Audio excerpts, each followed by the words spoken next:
سلام دوستان عزیز، انصاف علی هدایت هستم و با برنامه 12 از سری برنامه های مهندسی جهل در خدمتتون هستم. مهندسی جهل به نظرم یه حقیقت غیرقابل انکار در اطراف ماست. ما داخل این زندگی میکنیم، مثل ماهی که در آب زندگی میکنه، مثل ماهایی که در داخل یه هوای زندگی میکنیم یا آلوده است یا هر چی هستش. فقط زنده ایم، به زنده بودنمون خوشحالیم. این که این آب واقعا آبه یا آب نیست، مایع هست، دارای زهر و مواد مضر به ما هست یا نیست، اصلا به اون توجه نمی کنیم. فقط چسبیدیم به زندگی متاسفانه و کارش هم نمیشه کرد. من برای این برنامه، برای روشن شدن بخشی از این جهانی که برای ما ساختند و مهندسی کردند تا جاهل بار بیاییم، جاهل زیست بکنیم، جاهل بزرگ بشیم، جاهل درس بخونیم، جاهل تر بشیم با درس خوندن و بعد جاهل ازدواج بکنیم، جاهل کار بکنیم، جاهل پیر بشیم و جاهل بمیریم. برای اینکه یه نوری به این بتابونیم و از این جهل یه مقداری دور بشیم، به معرفی کتاب‌های ترکی میپردازم. کسانی که فکر میکنن زبان ترکی دارای ادبیات و توانایی لغوی، دستوری، نوشتاری یا در تاریخ نبوده یا الان نیست، میخوایم اینو کلن از بین ببریم، یه نوری بتابونیم. یکی از دوستان بزرگوار ما، یک ترکی، 10 ترک کار کردن در زمینه زبان و ادبیات ترکی در تاریخ گذشته. یکی از اینها رو من باهاش آشنا هستم، بقیه رو آشنا نیستم. مشکل من در اینه. ایشون اومده یه کتابخانه آنلاین، یه کانال در تلگرام راه انداخته به نام آذرباش کتابخانه. بعد اومده در اونجا کتاب‌ها رو گذاشته. شما الان اونایی که دارن لایو الان میبینن برنامه رو از طریق یوتیوب، میتونید به راحتی این کتابخونه رو، آدرسش رو ببینید، نگاه بکنید. این کتابخونه رو، آخرین کتاب هایی که گذشته رو من معرفی بکنم، بعد بریم به یک کتابی که من قبلا دانلود کردم اونو بخونیم. مخزن الاسرار شیخ نظامی، اشعار. این نظامی، نمیدونم نظامی گنجوی هستش یا یه شیخ دیگریه، نمیدونم، ولی یه کتابی نوشته به نام مخزن الاسرار که ایشون به ترکی هستش، این رو گذاشته اینجا. یکی دیگه از کتاب ها سوزلوک، یعنی لغتنامه، وسیلت المقاصد، رستم مولوی، یه فردی به نام رستم مولوی در 246 صفحه این وسیلت المقاصد رو به ترکی کتاب هست. بذارید ببینیم اینجا. نمیدونم این کتاب احتمالاً هر کدومه، نمیدونم این چی هست، باید دانلود بکنیم متوجه بشیم که این کتاب، چون معمولا اینجوری میکنه که در بالا اون فایل عکسش رو میاره و در زیر چیز میکنه. احتمالا واقعه کربلا مقتل شعره در رابطه با در سال 1040. میتونم بگم که 996 سال قبل این کتاب نوشته شده. در 96 غذای روزگار و تأسف. حالا یک کتاب دیگری هستش، تاریخ ترک عموم، در مورد تاریخ عمومی ترک ها صحبت کرده و این رو هم فردی به نام دکتر محمد رضا باغبان کریمی از اون ترکی قدیمی به ترکی مدرن امروزی با حروف از کتاب دستی رو تبدیل کرده به کتاب تایپی امروزی که بشه خوند. 176 صفحه هست. این هم این کتاب دانلودش هم همین زیرشه.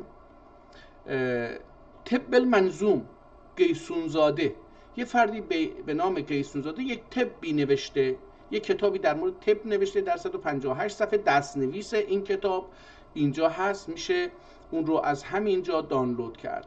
در ترکی هست. حکمت یعنی همون فلسفه. حکمت اسم عربی فلسفه است. این در 160 صفحه به ترکی نوشته شده. اجازه بدید من اینو دانلود بکنم.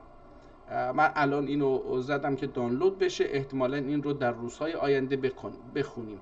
تقریر و کافیه، یک کتابی هست به نام کافیه، تقریر کافیه. یک کتابی هست به نام کافی، احتمالاً این خلاصه اون باشه که هرچی در 62 صفحه یا قدیمی‌تر یا جدیدتر از اون باشه. بو ترجمه دیر، این ترجمه شده، ترجمه یک کتابه. حالا هر چه کتابی هست میشه اینجا دید و چیز کرد. اینجا سرنامه رسالسی، سرنامه احتمالاً مربوط به عرفان و مراحل عرفان و اینجور چیزاست. در سال 1216 حدود 200 بگیم که 30 سال پیش این کتاب نوشته شده در 48 صفحه به ترکی. طب سیاهی رو قبلا صحبت کردیم. فرائض رسالسی فکر میکنم در رابطهش صحبت کردیم یا نه یکی دیگه است نمیدونم. حالا این کتاب بیش از 4000 جلد کتاب رو دستی اینجا هست، کسایی که بخوان میتونن مراجعه بکنن. منتها اجازه بدید من برم از اینجا این رو ببندم، برم و از این قسمتی که دانلود کردم تلگرام یکی از این کتاب ها رو باز بکنیم بخونیم. دیروز و پریروز در مورد علم همای خلیل حاجی اغلو صحبت کردیم و این در رابطه با عرفان و نماز و روزه و اینجور چیزاست و تلاش میکنه علمی در این باره صحبت بکنه. صورت تقسیم یک کتابی بود ریاضی که این رو هم معرفی کردیم. من توانایی ریاضی من در حد 1000 اونم نیست که اون کتاب رو بخونم. در نتیجه حتی صورت مسئله هاش هم نمیتونستم بخونم. اونم که به متنش به ترکی نوشته شده، اما مسائل ریاضی وقتی در مورد خود ریاضی میخواد حلش بکنه، یه معادله رو مطرح میکنه، معادله چند مجهولی، بعضا معادله 10 مجهولی مطرح میکنه و میخواد برای اون حل‌هاشو بنویسه، ریز حل‌هاشو هر مرحله رو شما اونجا میتونید ببینید که چه انجام داده به زبان ترکی. خب ریاضیات در اصل زبان نداره، ولی تشریحش به مطرح کردن مسئله به ترکی هست. خود زبان ریاضی که اونجا بحث میشه مثل فارسی که زبان ریاضی نداره، زبان ریاضیش عربیه، از اون استفاده میکنه. حالا امروز این مادلر، ببینیم مادلر در مورد چی هست. آیا در مورد مواد صحبت میکنه یا در مورد چیزهای دیگه. این کتاب رو باز کردیم دوستان. این کتاب در 40 صفحه هست. 40 صفحه این کتاب دستنویسه. اینجا فهرسته. البته اینجا صفحه جلد رو باز کرده. این جلد ظاهراً مثل یک دفتر هست. اینو باز کرده. صفحه اولش اگه یعنی پشت جلد، داخل جلد رو نگاه بکنیم، ترکیه جمهوریتی، معارف vekaleتی, emlak, mektepler talimatından namet. یه چیزی در مورد ilk mektepler تعلیماتنداند. این از کتاب هایی که در دوره ابتدایی، اولین کتاب هستش که در دوره ابتدایی تدریس می شده. 1929 1930 1930 1931 این کتاب در این سالها نمیدونم یا تدریس شده یا اینکه در کتاب، حالا این رو تو کتابخونه نوشته. اینجا فهرستش رو میبینی که از صفحه 1 شروع میشه تا صفحه 125. نه خیلی زیاده. این چرا گفته 40 صفحه نمیدونم. اول فهرستش رو اینجوری نوشته و کاغذ متاسفانه در طول زمان آسیب دیده و احتمالاً کاهی هم روغنی هم باشه، احتمالاً، نمیدونم، هنوز کتاب رو تازه باز کردیم ببینیم چی هست و داریم تصویرش رو میبینیم، کتاب رو لمس نمی کنیم، خیلی مشکلات داره این نوع خوندن کتاب. مثلا قسم اول ماده اساسلر از صفحه 1 تا 2 احتمالاً، قید معامله‌ler 2 تا 11 از صفحه 2 تا 11. همینجوری اینها رو داره میاد پایین. احتمال حالا ببینیم که این ماده چی هست. چرا میگم روغنی این کاغذ؟ یا احتمالاً روغنی شده. این پشت صفحه هم دیده میشه.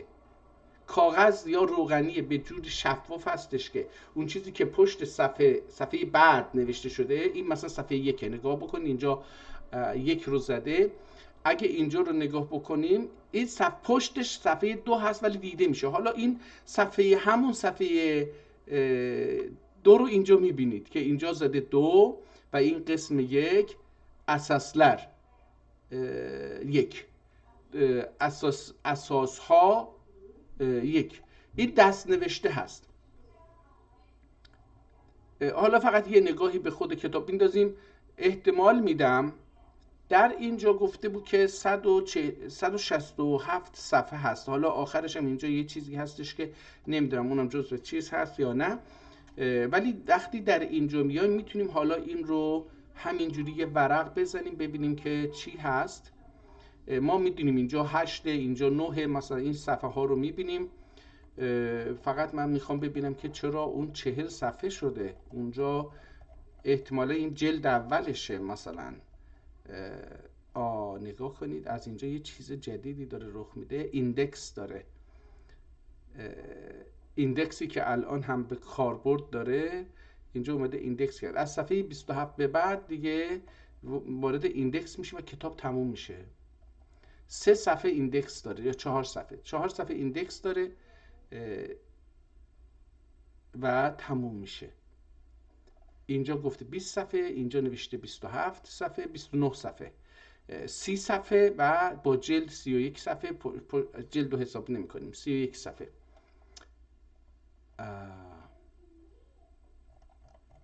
حالا دوباره برمیگردیم از اول ببینیم که این کتاب اوکی.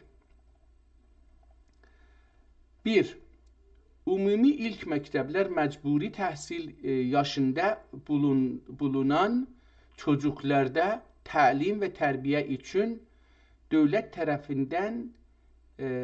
tarafından veya devlet namine ihtimalen açılıp ve idare olunan ilan tahsil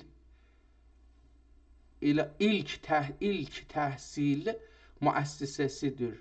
حالا این در احتمالاً چیزی که الان متوجه دارم میشم از این جمله این که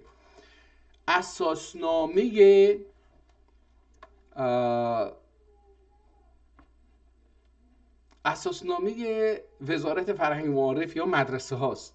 چجوری مدرسه باز بشه؟ ilk mektepte تعلیم و تربیت مقصد و غایه‌leri şunlardır. میگه که آمال و مقصد، هدف و مقصد غایه‌ler میشه خواستهای آرزو، چیزی که میخواد به دست بیاره در مدارس ابتدایی اینه. از تعلیم و تربیت صحبت میکنه. ilk mekteplerde تعلیم و تربیت مقصد و غایه‌leri، مقصد و غایه تعلیم و تربیت در مدارس ابتدایی şunlardır، اینها هستش. چیه؟ 1 2 AB. حالا اینجا AB گفته و بعد دیگه رفته یک موضوع دیگه. ilk تحصیل çağında، çağ زمان، در فارسی هم این گاهی به کار برده میشه. ilk تحصیل çağında bulunan çocukların bedence ve salim itibarlara sahip olmaları temin edecek bir muhit içinde. حالا دستخط میشه خوند، ببینید اینو میشه خوند، خیلی راحت میشه خوند. حالا یکی دو سفر آدم بخونه با این نوع خط این آشنا میشه. این خط خیلی قدیمی نیست، یعنی کتابیه که نوشته شده به ترکی، دستخط خیلی اعتبار داره. اولین کتابی هسته که در رابطه با اصول آموزش پرورش در ترکیه داره صحبت میکنه. این به همین جهت بسیار مهم و حیاتیه که ما بدونیم که با چه اهدافی، برای چه اهدافی میخوان آموزش پرورش رو راه بندازن و تمامی بچه ها رو مجبور بکنن که درس بخونن. حالا اینجا ممکنه که بیاد اصول شستشوی مغزی اونجا رو هم توضیح بده. میدونیم که به هر حال مثلا در هر رژیمی یک ایدئولوژی هایی رو داره، یک خواسته های سیاسی رو داره، منافعی رو داره که اون رو میخواد همه باور بکنن و بهش ایمان بیارن. احتمالاً ترکیه هم داشته نداشته، اینو باید اینجا رو خوند. حالا این چون جدیده من خیلی دیگه روش زوم نمی کنم و جدیدم هست، یعنی خیلی قدیمی نیست. کتاب حدود اگه تاریخ رو دوباره بخونیم گفته که 1930 اگر این رو فرض بکنیم حدوداً 90 ساله 95 ساله هست این کتاب. اینجوری در نتیجه خیلی نمیخوام روش مثلا حالا بریم اگه بتونیم. احتمالاً این صفحه ها حالا اینو متوجه دارم میشم که این 166 تا 167 اون شماره مسئله هست که داره ماده‌لر مواد مثل اساسنامه قانون اساسی آموزش پرورش هست. در نتیجه این ماده 1 ماده 2 هستش، نه صفحه 1 صفحه 2. اینو الان دارم متوجه میشم که چی هست. مثلا اجازه بدید دوباره برم اینجا. ماده 1 رو خوندیم، 2 رو هم خوندیم. ماده 2 بخش داره. اینو در مورد اون میگه که حالا باید بدن سالم باشه و اینا. بعضی کلمه ها رو نتونستم بخونم، به همون جهت هم چوخوندن بدنجا bulname için حالا میشه میگم خوند این رو. من میگم این خیلی سخت نیست، با 1-2 صفحه خوندن چشم عادت بکنه و به رسم الخط این عادت بکنیم میتونیم. حالا 7 و 8 و اینجا داره 11 12 13 بعد خود 14 تقسیم میشه به چند ماده تا 11 ماده. و حالا بذار ببینید 14 چی هستش. Büyük yaz tatili haricinde tatil günleri şunlardır. میگه که در یاز میشه بهار، بعد از عید سال نو که احتمالاً در ترکیه الان نیست.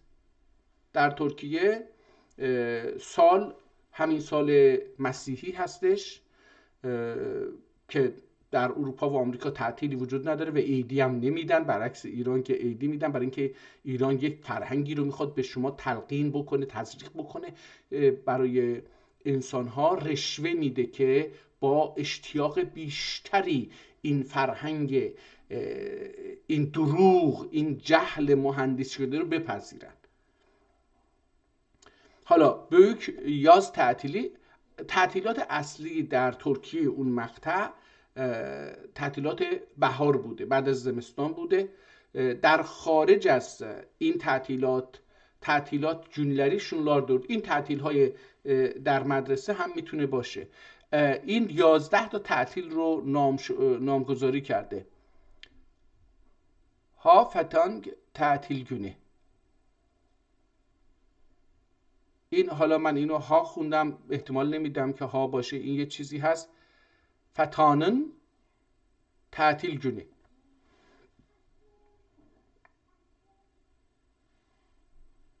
این چی هستش که یه جایی هست که احتمالاً جمهوریت بایرامı تعطیلی، روز جمهوریت، که اون هم تشرین چی بوده؟ Ölen 29 و 20 günleri. اسم یه ماه رو آورده. حالا این چی هست نمیتونم بخونم. همینجوری داره ملت مجلس و çocuk bayramı تعطیلی. ملت مجلسی یعنی مجلس بزرگ، الان گفته میشه مجلس بزرگ، و çocuk bayramı روز عید کودکان، این هم تعطیل هستش. نیسانın 22 و 24. günleri.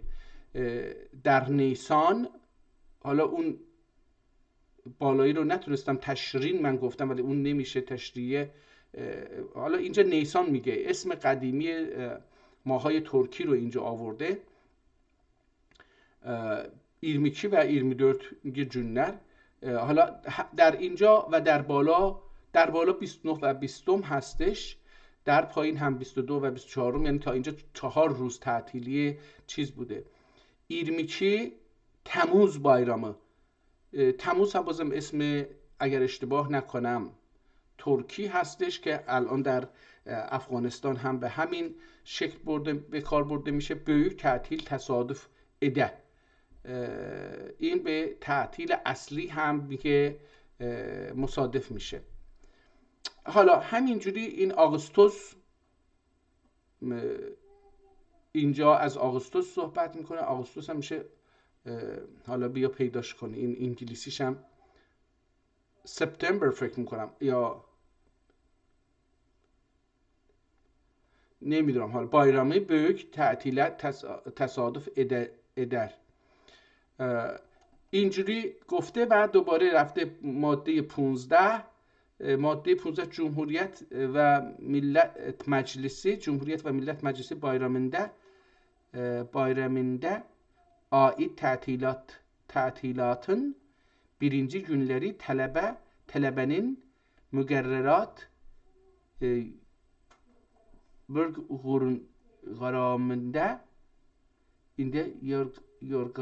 programında programında gösterdiği، حالا اینجا یه کلمه هست که بازم نمیتونم بخونم، bu günleri.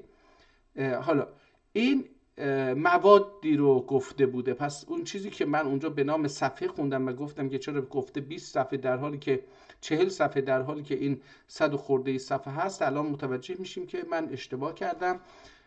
قضاوتم زود بوده، نخونده اومدم و گفتم. اینجا مواد رو، بندهای اساسنامه رو داره بیان میکنه.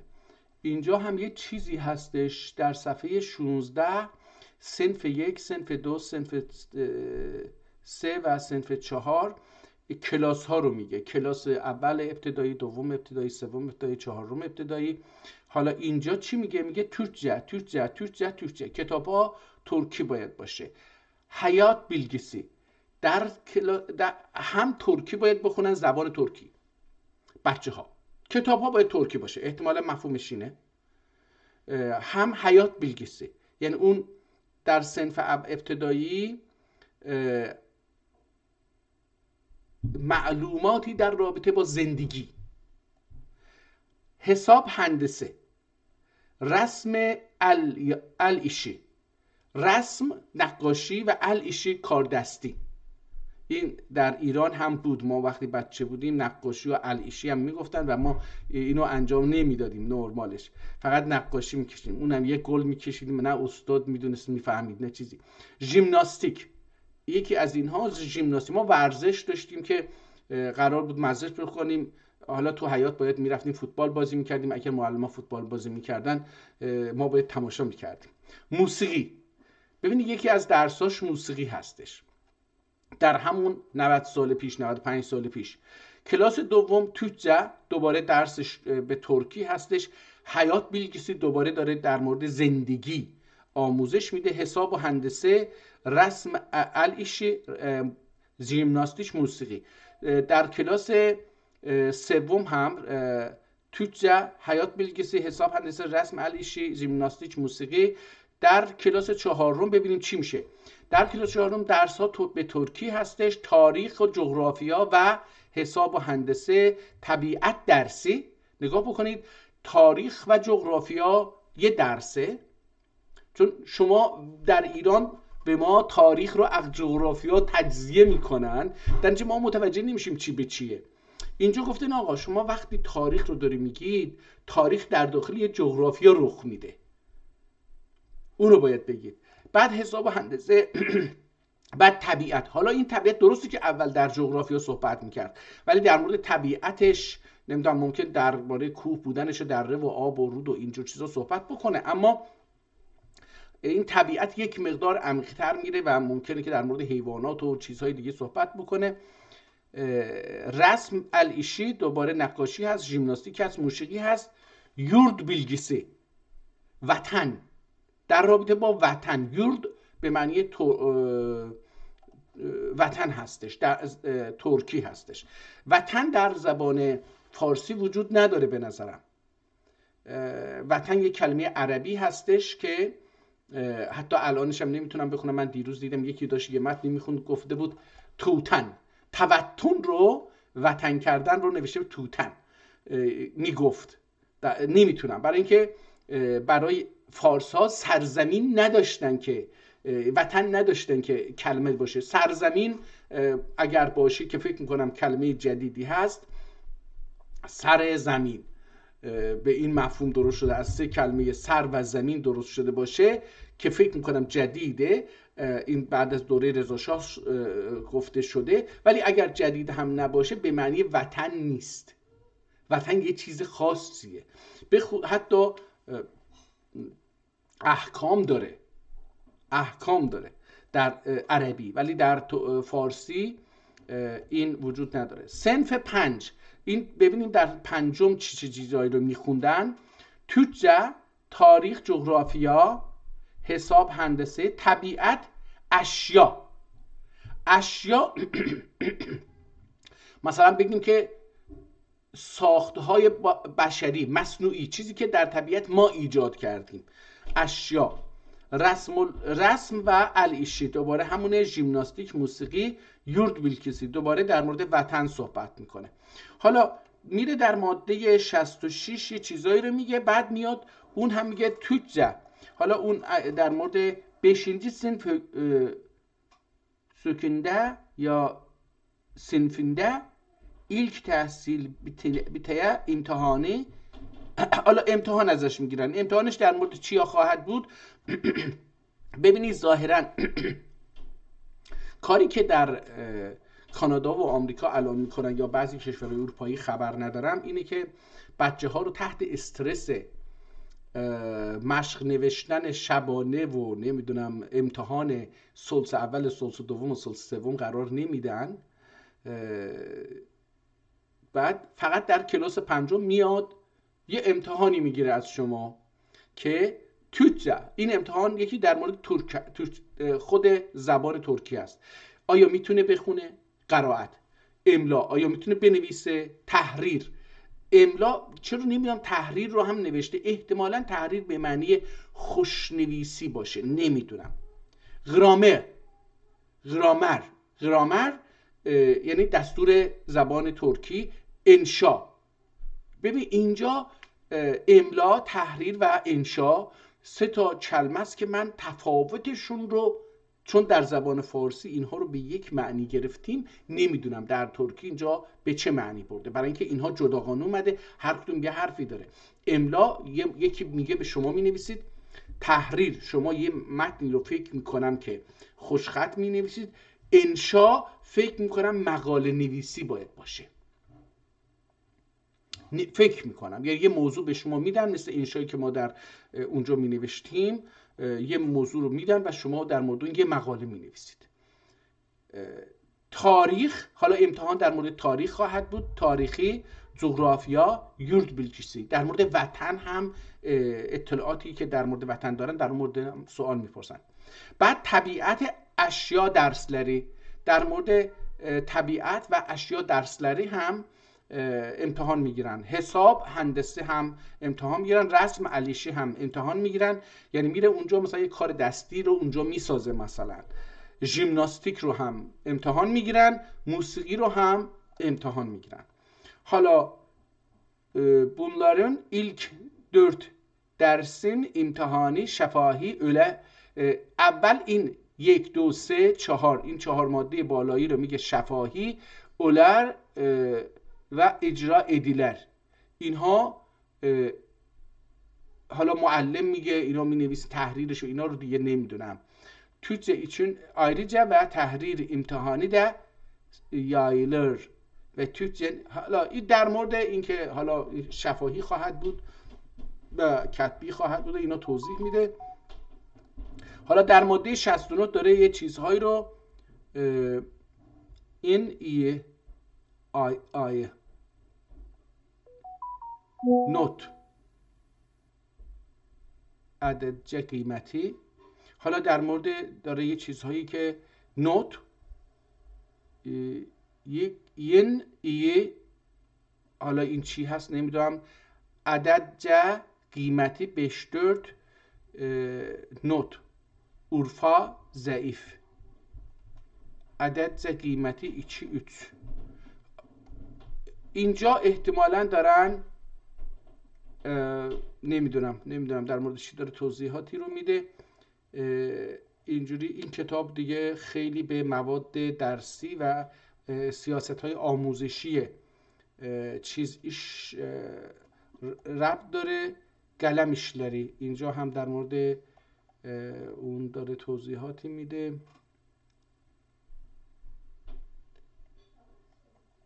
خب فکر میکنم این در مورد این کتاب همین کافی هستش.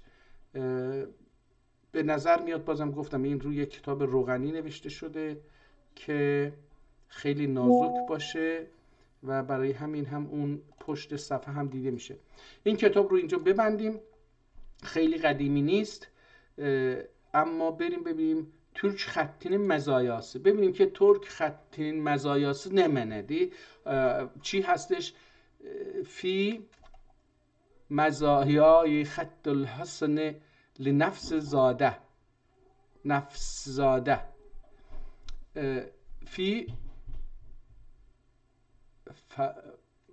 من اینو فی فرابابی فی فرابابی خط الحسن احتمالا در مورد خوشنویسی داره صحبت میکنه که برای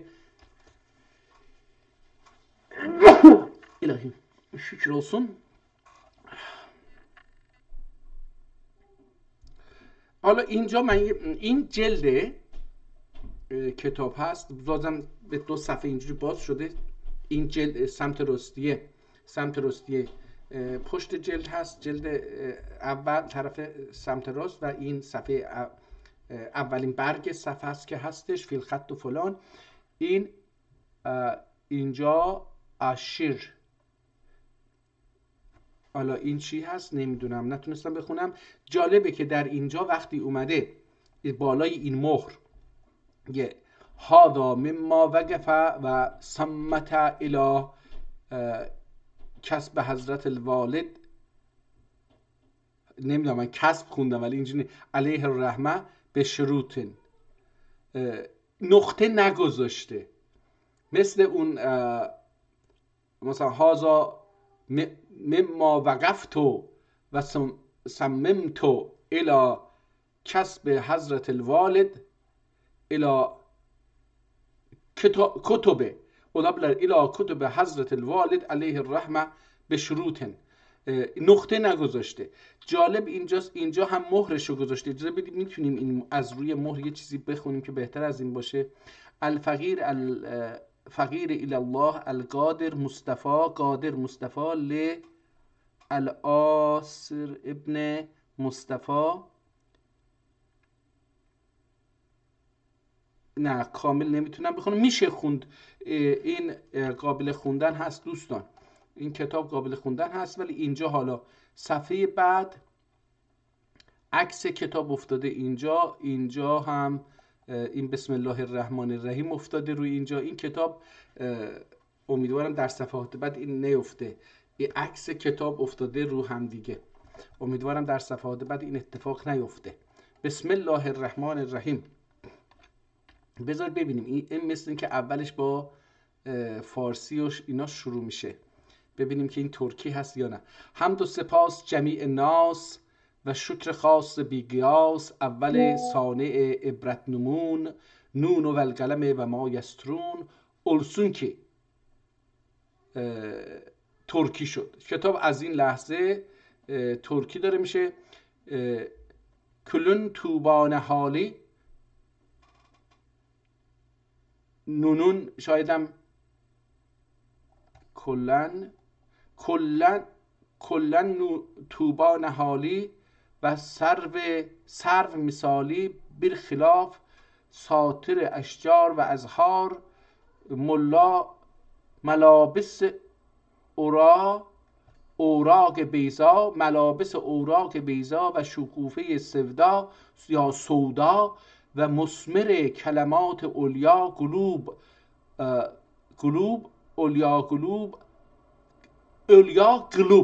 تو این مسمر کلمات اولیا قلب رو و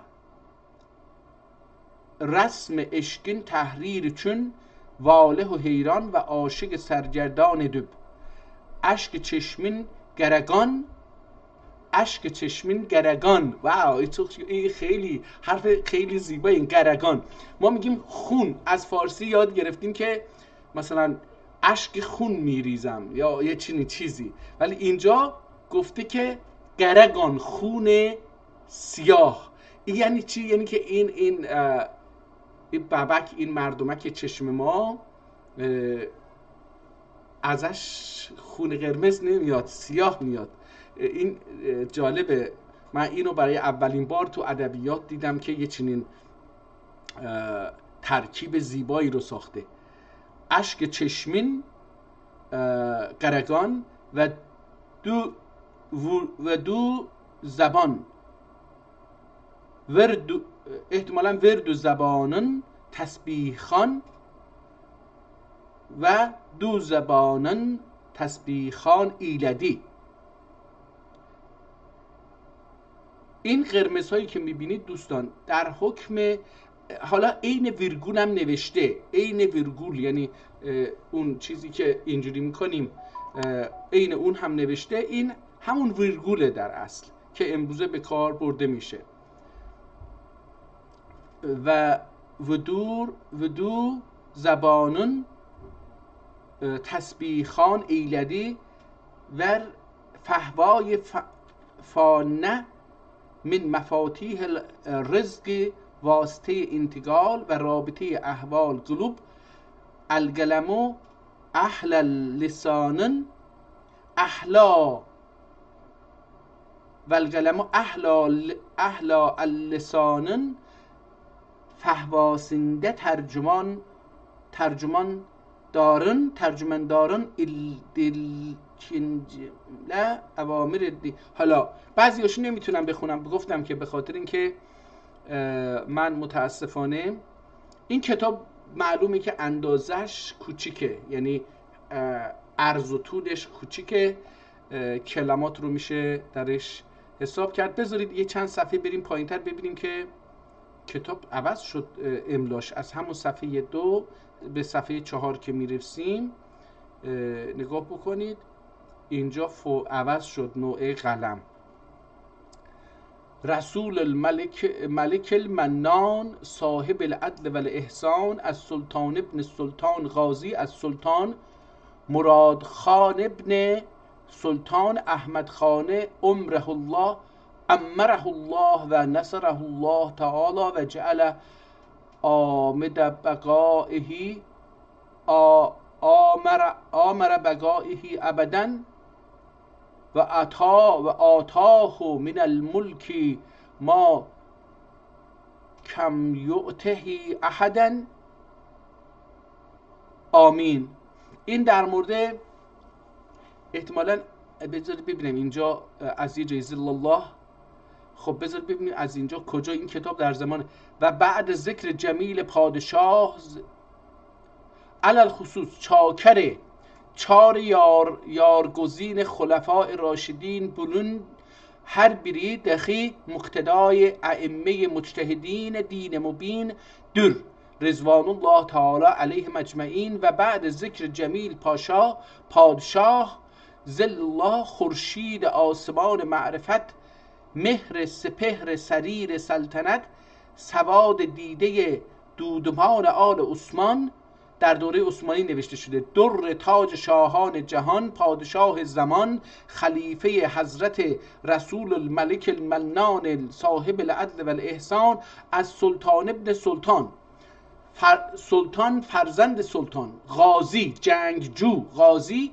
به معنی جنگجو هستش کلمه عربی است کسی که در جنگ هم زخمی شده باشه بهش غازی میگن در زبان ترکی غازی و سلطان یعنی خودش احتمالا مجروح شده هم جنگجو بوده و هم در جنگ مجروح شده مراد خان ابن سلطان مراد در حضرت میگه سلطان مراد که فرزند یک سلطان بوده کدوم سلطان بوده پدرش احمد خان امر الله امره الله و نصره الله تعالی خدا به اون عمر بده و یاریش بکنه و جعل امد بقاؤه یا آمد بقاؤه و زندگی او را طولانی بکنه ابدا برای همیشه و آتاه من الملک ما کم یعطیه احدا و خداوند به اون ملک و سرزمین ها و حکومتی رو بده که به هیچ کسی تا الان نداده آمین یا رب العالمین طبع همایون لری هر کمال و معارفه مایل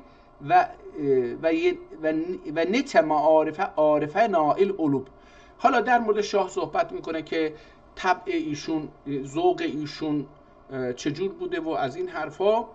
طبع همایون لری هما میدونی که یه پرنده است پرنده خوشبختی مثل سیمرغ در اصل میگه که ایشون یک طبع و روحیه سیمرغی داره که سیمرغ هاست همایون لری هر کمال معارفه مائل میگه در مورد هر کمال و علمی علاقمند مائل و نچه معارفه عارفه نچه علمه معارفه عارف در یعنی از کلمات خیلی زیبا استفاده میکنه با آنکه عربی هستن اینها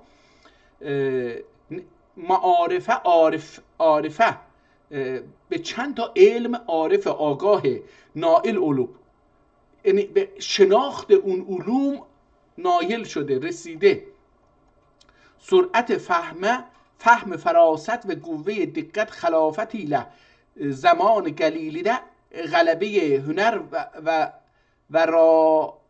ورائع دوران و غلبه دبیران زمان اول ذات ستوده خصال و جمال پسندیده پرکمال لرینه میسر علوب. حالا داره توضیح میده در مورد شاه داره چیز میکنه دیگه صفات خوبی رو به شاه نشون منسوب میکنه قطعا هم اینجوری بوده یعنی ببینید ما یک چیزی که در زبان فارسی به ما یاد دادن اینه که آقا او کاخی که شاه زندگی میکنه حرمسرا هست و حرمسرا یعنی جایی که شاه‌ها هوس‌بازی میکنن زنان مختلف رو میارن اونجا و باهاشون سرسره میذارن اینقدر فصیح این فکر فارسی فصیحه در حالی که میدونیم در اون مقطع تاریخی تمامی کارهای دولتی در کاخ انجام میگرفته و کسایی که به این کاخ می اومدن و میرفتن حق ارتباط با جهان خارج رو نداشتن. اگر یک مردی یا یک زنی می اومدی تو این کاخ شاه می آورد یا هر کسی می آورد داخل این کاخ مثل اینکه استخدام می کرد اینها حق ازدواج نداشتن حق خروج از کاخ و تماس با مردم عادی یا خارجی ها رو نداشتن برای اینکه دولت اسرارش دست اینا بود حرم برای چی میگن؟ برای اینکه اونجا حرامی که شما برید اونجا اطلاعات اونجا رو ببرید بیرون و داخل. حرم به این مفهوم نیست که اونجا حرم سرا به این مفهوم نیست که اونجا یه سراییه که دارن توش کارهای حرام میکنن.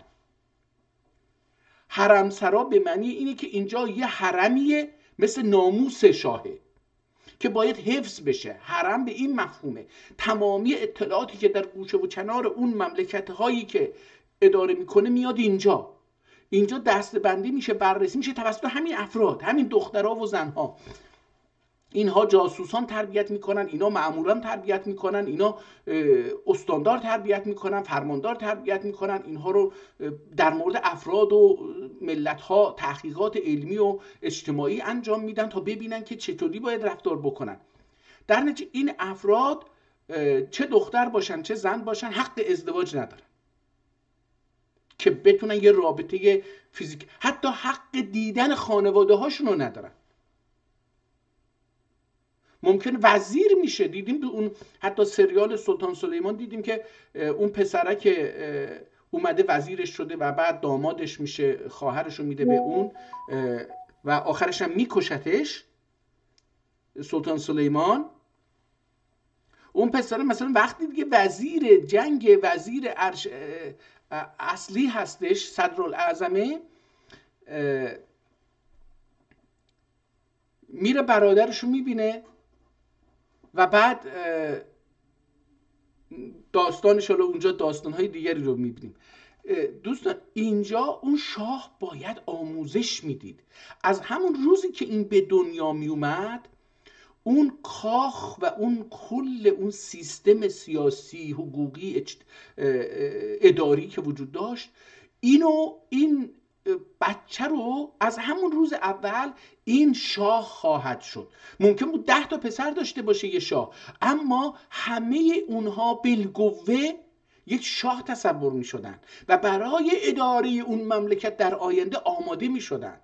خیلی از مخالفان شاه حاضر می اومدن توطئه می کردن با از طریق اینها کودتا بکنن بر علیه پدرشون، حکومت رو به دست بگیرن، حکومت رو ساقط بکنن، امنیت رو به هم بریزن، جنگ بکنن.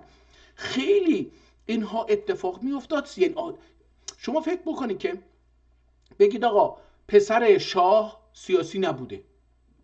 اصلا این بچه وقتی پسر شاه رو دارم میگم، محمد رضا رو، وقتی داشت مثلا 2 سالش بود میرفت یه جایی، 10 نفر همراهش، نه بخاطر اینکه این چیزه یه بچه است.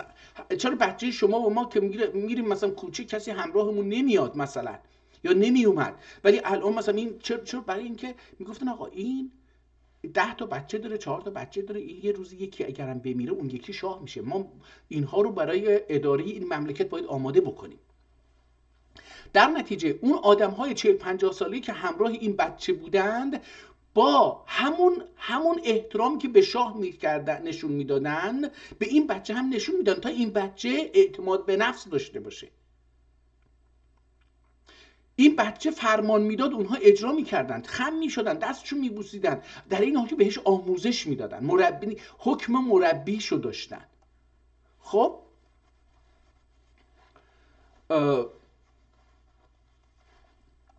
حالا اینجا این شاه هم آموزش هایی رو دیده، به یه سنی رسیده و داره این نویسنده رو هم بهش مأموریت داده در مورد یک کتابی بنویسی که حالا میخونیم ببینیم اون کتاب چی هست.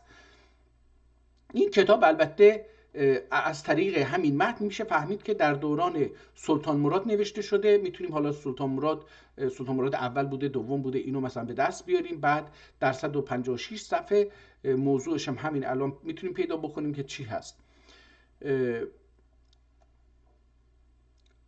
غلبه هنروران، اینو من نتونسته بخونم، الان متوجه شدم که این غلبه هنروران خلافت ایل زمان گلیلیده، غلبه هنروران دوران، در زمان اندکی بر هنروران دوران، یعنی اون کسایی که اهل هنر و علم بودن بر اونها غلبه کرده دوران. و غلبه دبیران زمان، دبیران هم معلمان هم اداری ها، سیستم اداری، اونایی که در سیستم اداری کار میکنن به اونا دبیر میگن. اول ذات ستوده خصال، اون اول همون او هستش که الان در زبان فارسی وجود داره، در ترکی هم او میگیم، اما این در اون زمان حداقل در نوشتارش اول نوشته میشد. اول ذات ستوده خصال و جمال پسندیده پرکمال لرینه میسر علوب.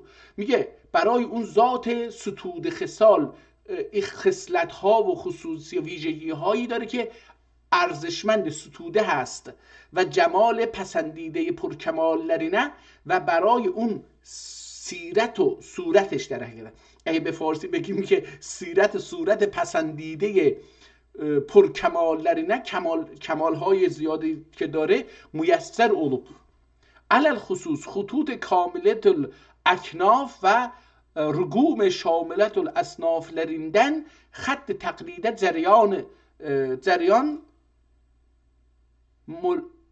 مناد. حالا اینجا اینو دیگه نمیتونم بخونم، مناد یا مکاد هرچی هست اینو نمیتونم بخونم، ولی میشه میگم اگر با املا یواش یواش آدم یه چند صفحه رو بخونه کاملا چشش عادت میکنه که این چی باشه. احتمالا مداده. بذارید ببینید، اصلاف لریندن خط تقلید جریان مداد، جریان مداد میر اماد، درست خوندم، مداد میر اماد، ید بیضای جودت ارالریندن، آرالرینده جاری المغن قلوب ارباب معارف و مشارب اصحاب و مشارف کلن مریم حالا اینجا هم دیگه به زحمت افتادم، به گل افتادم، ببخشید. و مشارف این برای چی؟ برای اینکه که نوشته میشه نون خونده میشه گاهی، این آخری نونه. مشارف لرین کلن مریم لری، اینو مثلا حالا این باید با این حرف و با این شکلی که اینجا نوشته بیشتر آشنا بشیم. بذارید ببینم اینو بزرگ بخونیم فرقی میکنه در این خوندن این قضیه.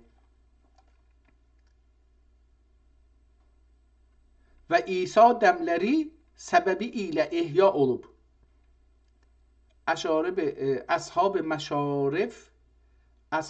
و مشارف کلک، مشارف کلک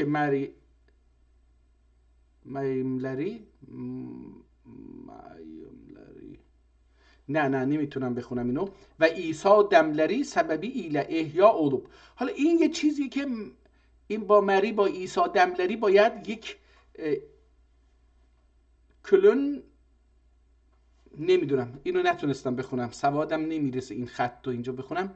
احیا علوب هر کس الناس علی دین ملوکهم مضمون عذره زمانه. ببینید الناس علی دین ملوکهم در اسلام ترکی که سمبل اسلام ترکی دوستان عثمانیه، غزنویه، سلجوقیه، عثمانیه هست. اینها الناس علی دین ملوکهم رو قبول داشتن، آیات قرآن رو بهش اعتقاد داشتن، میگفتن آقا هر ملتی خداوند هر ملتی رو به زبانی آفریده، اون زبان مقدسه، به کار خداست.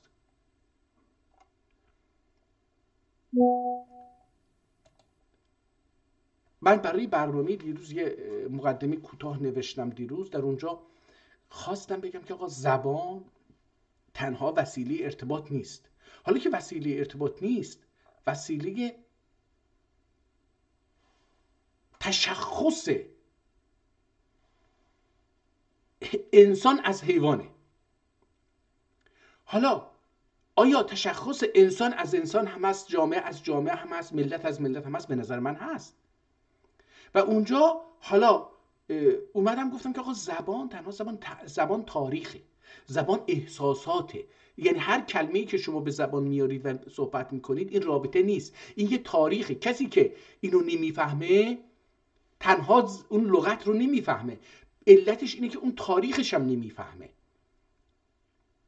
تاریخ اون کلمه با خودش حمل کرده در تاریخ یه درون مایه‌ای داره. این مثل یک فکر کنی که این کلمه‌ای که هر کلمه‌ای که الان از دهان من میاد مثل یه بادکنکیه، مثل یک توپیه که داخلش یه تاریخ و احساسات و تجربه و مراحل اجتماعی و جنگ‌ها و صلح‌ها و عزاداری‌ها و خوشنودی‌ها و عروسی‌ها و پیروزی‌ها و شکست، خیلی چیزا داخل این هر کلمه هست.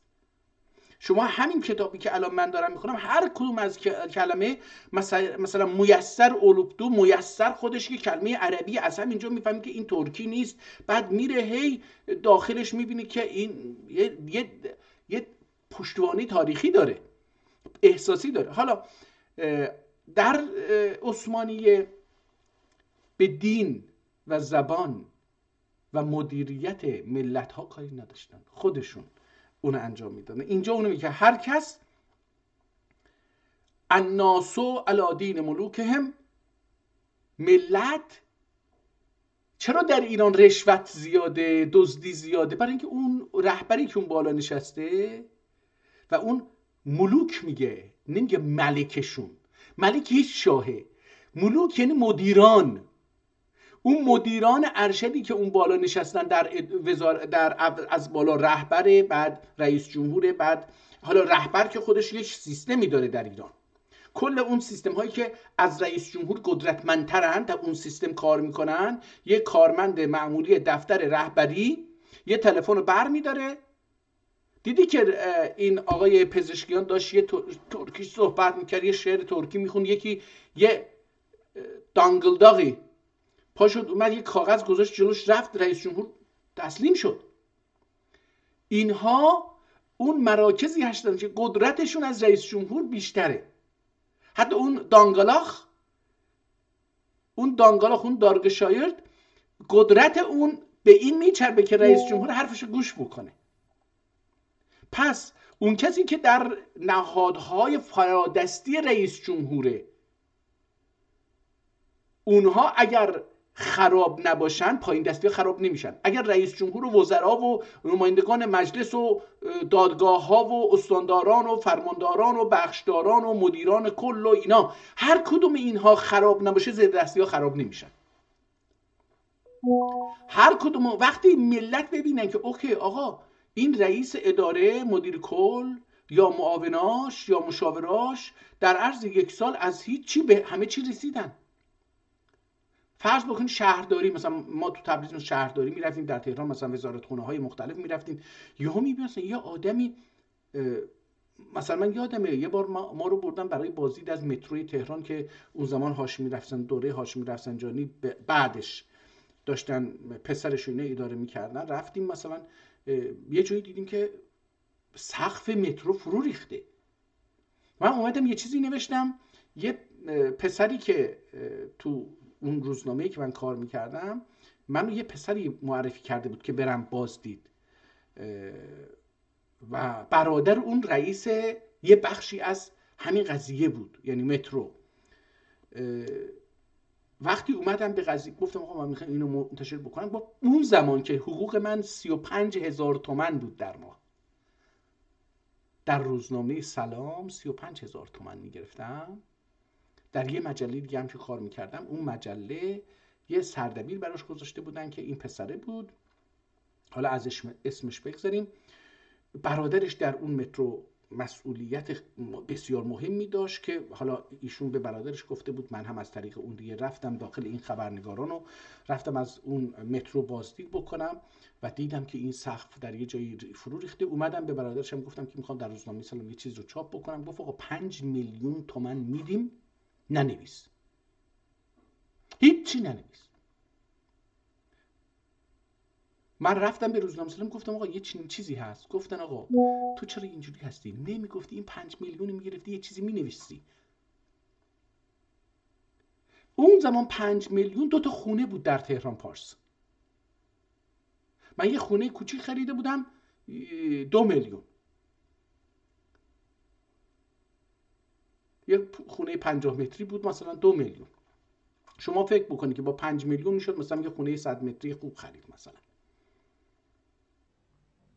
اون زمان 1372 73 70 این حدودا.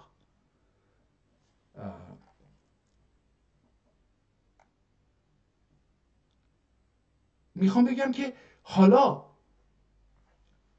وقتی من ببینم که این آدم تو مترو داره از یه چیزی برادرش میرسه به یه چیزی، خودش میشه، فامیلاش میرسن به یه چیزی، تازه میگم آقا چرا من نکنم؟ این کارمندی که در مترو هست میگه چرا من نکنم؟ منم رشوه میگیرم، منم دزدی میکنم، من هر کاری که بتونن میکنم.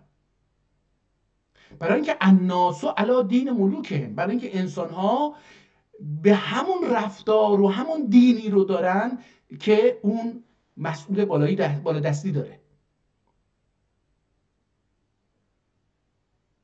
وقتی شورای شهر مثلا بیاد بگه آقا، مثلا یادمه در تبریز شورای شهر اومده بود از چین یه هیئتی رو آورده بود، اینا گفتن ما از فرودگاه تبریز تا نصف راه رو مثلا فرض بکنید، حالا دقیقاً آمارش یادم نیست، مال سال 1378 و ایناست، 80 و اینا، ما مثلا از فرودگاه تبریز تا نصف راه رو، اون خیابونی که آذربایجان نامیده میشه، از هر طرف مثلا به عمق 200 متر 300 متر نمیدونم میخریم، خونه ها رو از مردم میخریم، تخریب میکنیم، برای صاحبان خونه که خونه هاشون خریدیم بی خونه موندن اجاره خونه میدیم تا اون مدت که خونه ها رو بسازیم، و بعد اینا میان براشون خونه هاشون تحویل میدیم، خونه تحویل میدیم به اینا. مثلا در اون زمان یادم نیست، مثلا میگم 8 میلیون 10 میلیون 15 میلیون، این یه پول بسیار اندکی، خیلی اندک. یعنی من اون زمان نه اندک، برای اینکه خود من رفتم تو چند تا پروژه ثبت نام کردم 4-5 میلیون بود، 3 میلیون مثلا خونه در چیز ثبت نام کردم، پولشو دادم، خونه رو مصادره کردن. نمیدونم دست کی هست، این سازمان خانه سازی که در شهرک امام خمینی اونجا رو ساخته بود، اون طرف اون جاده سنتو دفتر مرکزیش بود، اونجا مثلا رفتم ثبت نام کردم 2 میلیون 3 میلیون چقدر قرار بود بدیم این خونه رو تحویل بگیریم، آپارتمان رو تحویل بگیریم، خیلی ارزون، خیلی ارزون. یعنی الان دارم فکر میکنم شاید زیر 5 میلیون.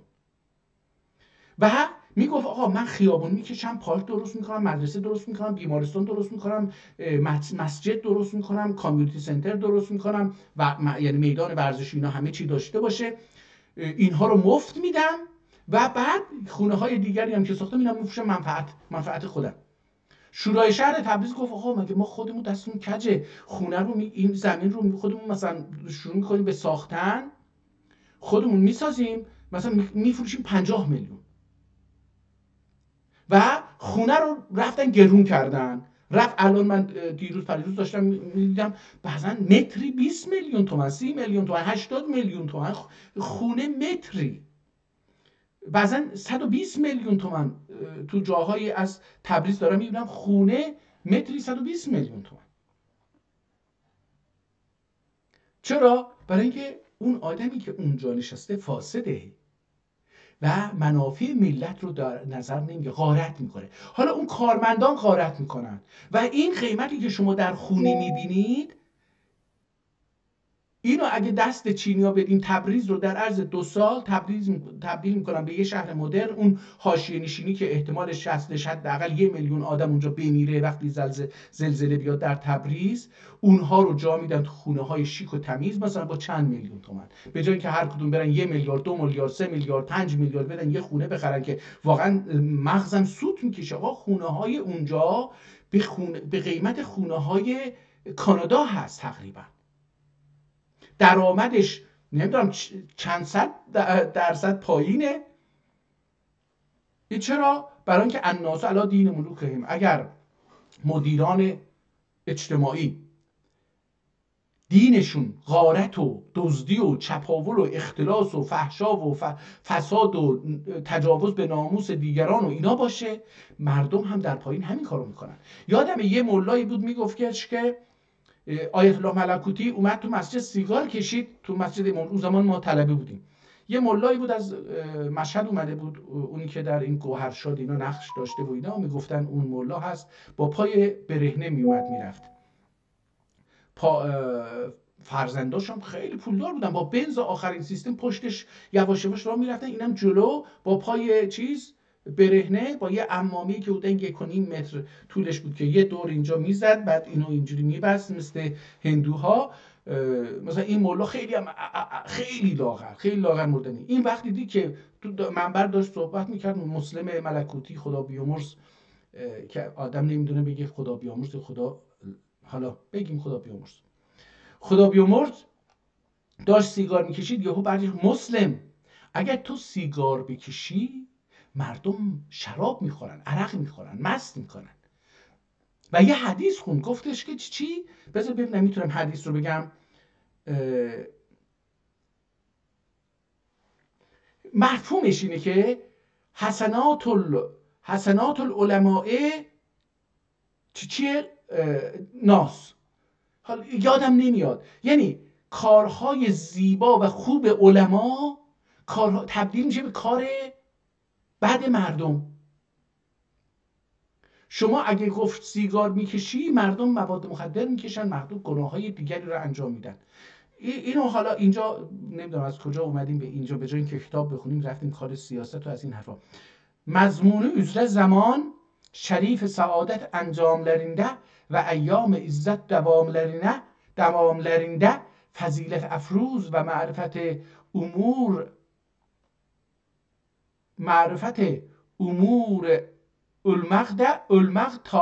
ölmek talip ve ragib ölmeğin ikhvan خلاق اخوان الخلان.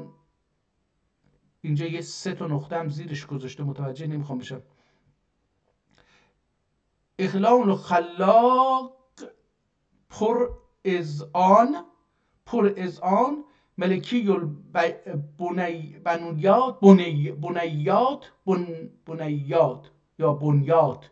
بنیان ببخشید، ملکی البنیان بیر معرفت، اونم احتمالا حالا بیر باشه هرچی باشه، خلان، اخوان الخلان بیر پر از آن ملکی البنیان پر معرفت مدار و سپهر اقتدار، خطاب مسکین ترار یا تراز و جواب مسکین نواز ایلیوب بودایی. حالا اینو میخواد بگه چی هست کتاب رو. بودایی بالاخلاص tarafine işaret buyurdular ki bu bir kitap olup فضائل خط کتابته مشتمل oldu. میگه دستور داد که bir کتابی olsun که کتابی بشه که در مورد فضائل خط کتابت نوشتن مشتمل olduğundan ما ادا طبقات کتابی دخیل مشتمل olup. میگه که این در مورد خط باشه که در مورد کتاب‌های دیگر هم این شامل بشه.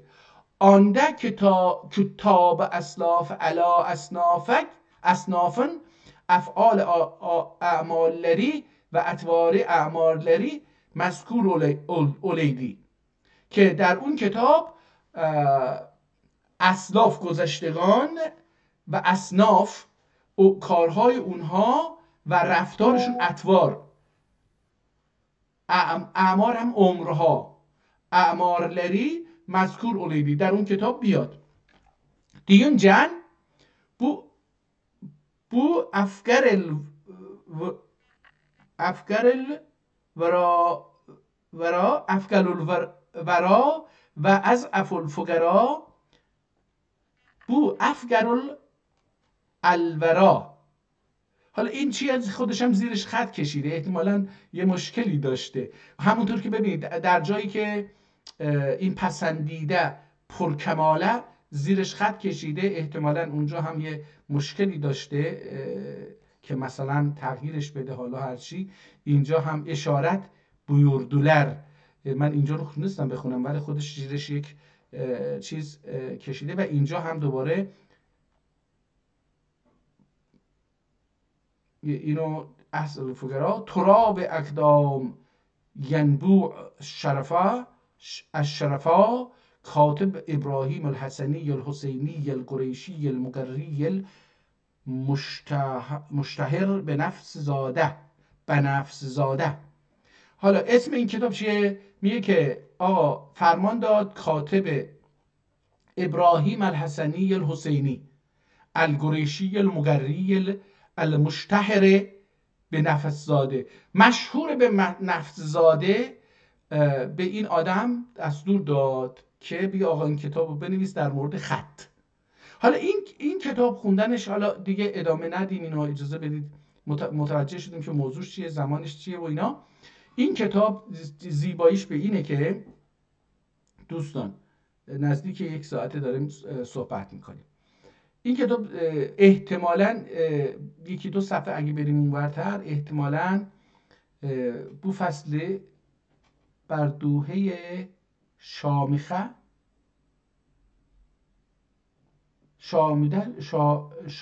dür ki bunda bir müqəddəmə vardır. Müqəddəmə xəttin fəziləti bəyanindədir. Amma fəziləti nəql cəhətindən Haqq-ı Təalanın qovl şərifidir. İqra və rabbukel əkrəm vəllazi əlləmə bil qələm əlləməl insane ما لم یعلم. میگه در اینجا در مورد فضیلت خط میخوام یه مقدمه بنویسم، اما فضیلت نقل جهتیندن حق تعالانون قولودور. اما این در مورد خط، فضیلت خط، سخن من سخن نخواهد بود، برای اینکه سخن خداوند خواهد بود که فرمود. چه فرمود؟ اقرأ، بخون، و ربک الاکرم، کسی که شما رو تربیت کرده اکرمه، کرامتش خیلی زیاده. یعنی والذی علم بالقلم، و اون چنان شخصیتی است یا چنان ذات وجودی است که علم بالقلم، با قلم یاد داده. علم الانسان ما لم یعلم، به انسان اون چیزهایی رو یاد داده که انسان نمیدانست. میگه آقا در مورد خط همین بس که خداوند یه چین کلمه زیبایی رو، جملات زیبایی رو، افکار زیبایی رو در مورد خط گذاشته و ایشون میاد که بویروب، خداوند فرموده تعلیم دیه مضاف منصوب و آنی عبادی حقینده اولان منن لا یحسانون اعظمی و اکرمیندن محسوب ایلدی. حالا هی داره در مورد این الان چیز میکنه، کافی و اثبات مدعای دلیل وافی در و دقیق خالق بیچون کتاب مکتوبنده نون و القلم و ما یسترون بویرمشتر او حضرت رب العزت جل شعنه و عمر و امر نواله و خلقن satr کتابت ayetlerine قسم etmiştir. حالا میگه قسم هم خورده به آیات اینا. مقدمه کتاب در رابطه با، حالا رفت رو چیز، بعدش هم که بذارید ببینیم که کتاب خیلی ساده و روان نوشته شده دوستان. این ور اون ور میتونم نتونم بخونم برای اینکه چشم عادت بکنه، برای اینکه با اون دست خطش باید عادت بکنم، برای اینکه با متد جمله بندی ایشون باید عادت بکنم. میشه خوند، یعنی قابل به نظرم این کتاب رو دوستان نمیتونن به من اشکال بگیرن که آقا شما خیلی بد خوندی. نه، این کتاب رو خوب خوندم به نظرم. فضایل قلم biri dahi Allah ki o evvel mahlukatdendir ki Fezail qalemdən biri dahi Allah ki biri dahi ola ki ola بشه ki اول مخلوقاتیدنdir که از خود قلم از اولین مخلوقات خداست. چون که اول انسان رو، قبل از انسان احتمالاً قلم رو خلق کرده که در موردش گفته چی؟ آیه شریفه چی بود؟ کجا رفت این آیه شریفه؟ ها اینجاست. اقرأ و ربک الاکرم الذی علم بالقلم علم الانسان ما لم یعلم. احتمالاً قلم رو قبل از انسان خلق کرده بوده، به وجود آورده بوده، یعنی قبل از انسان علم وجود داشته، علم رو حالا منتقل میکنه به انسان و اونم مکتوب بوده، به نظر قرآن مکتوب بوده. خیلی جالب هست.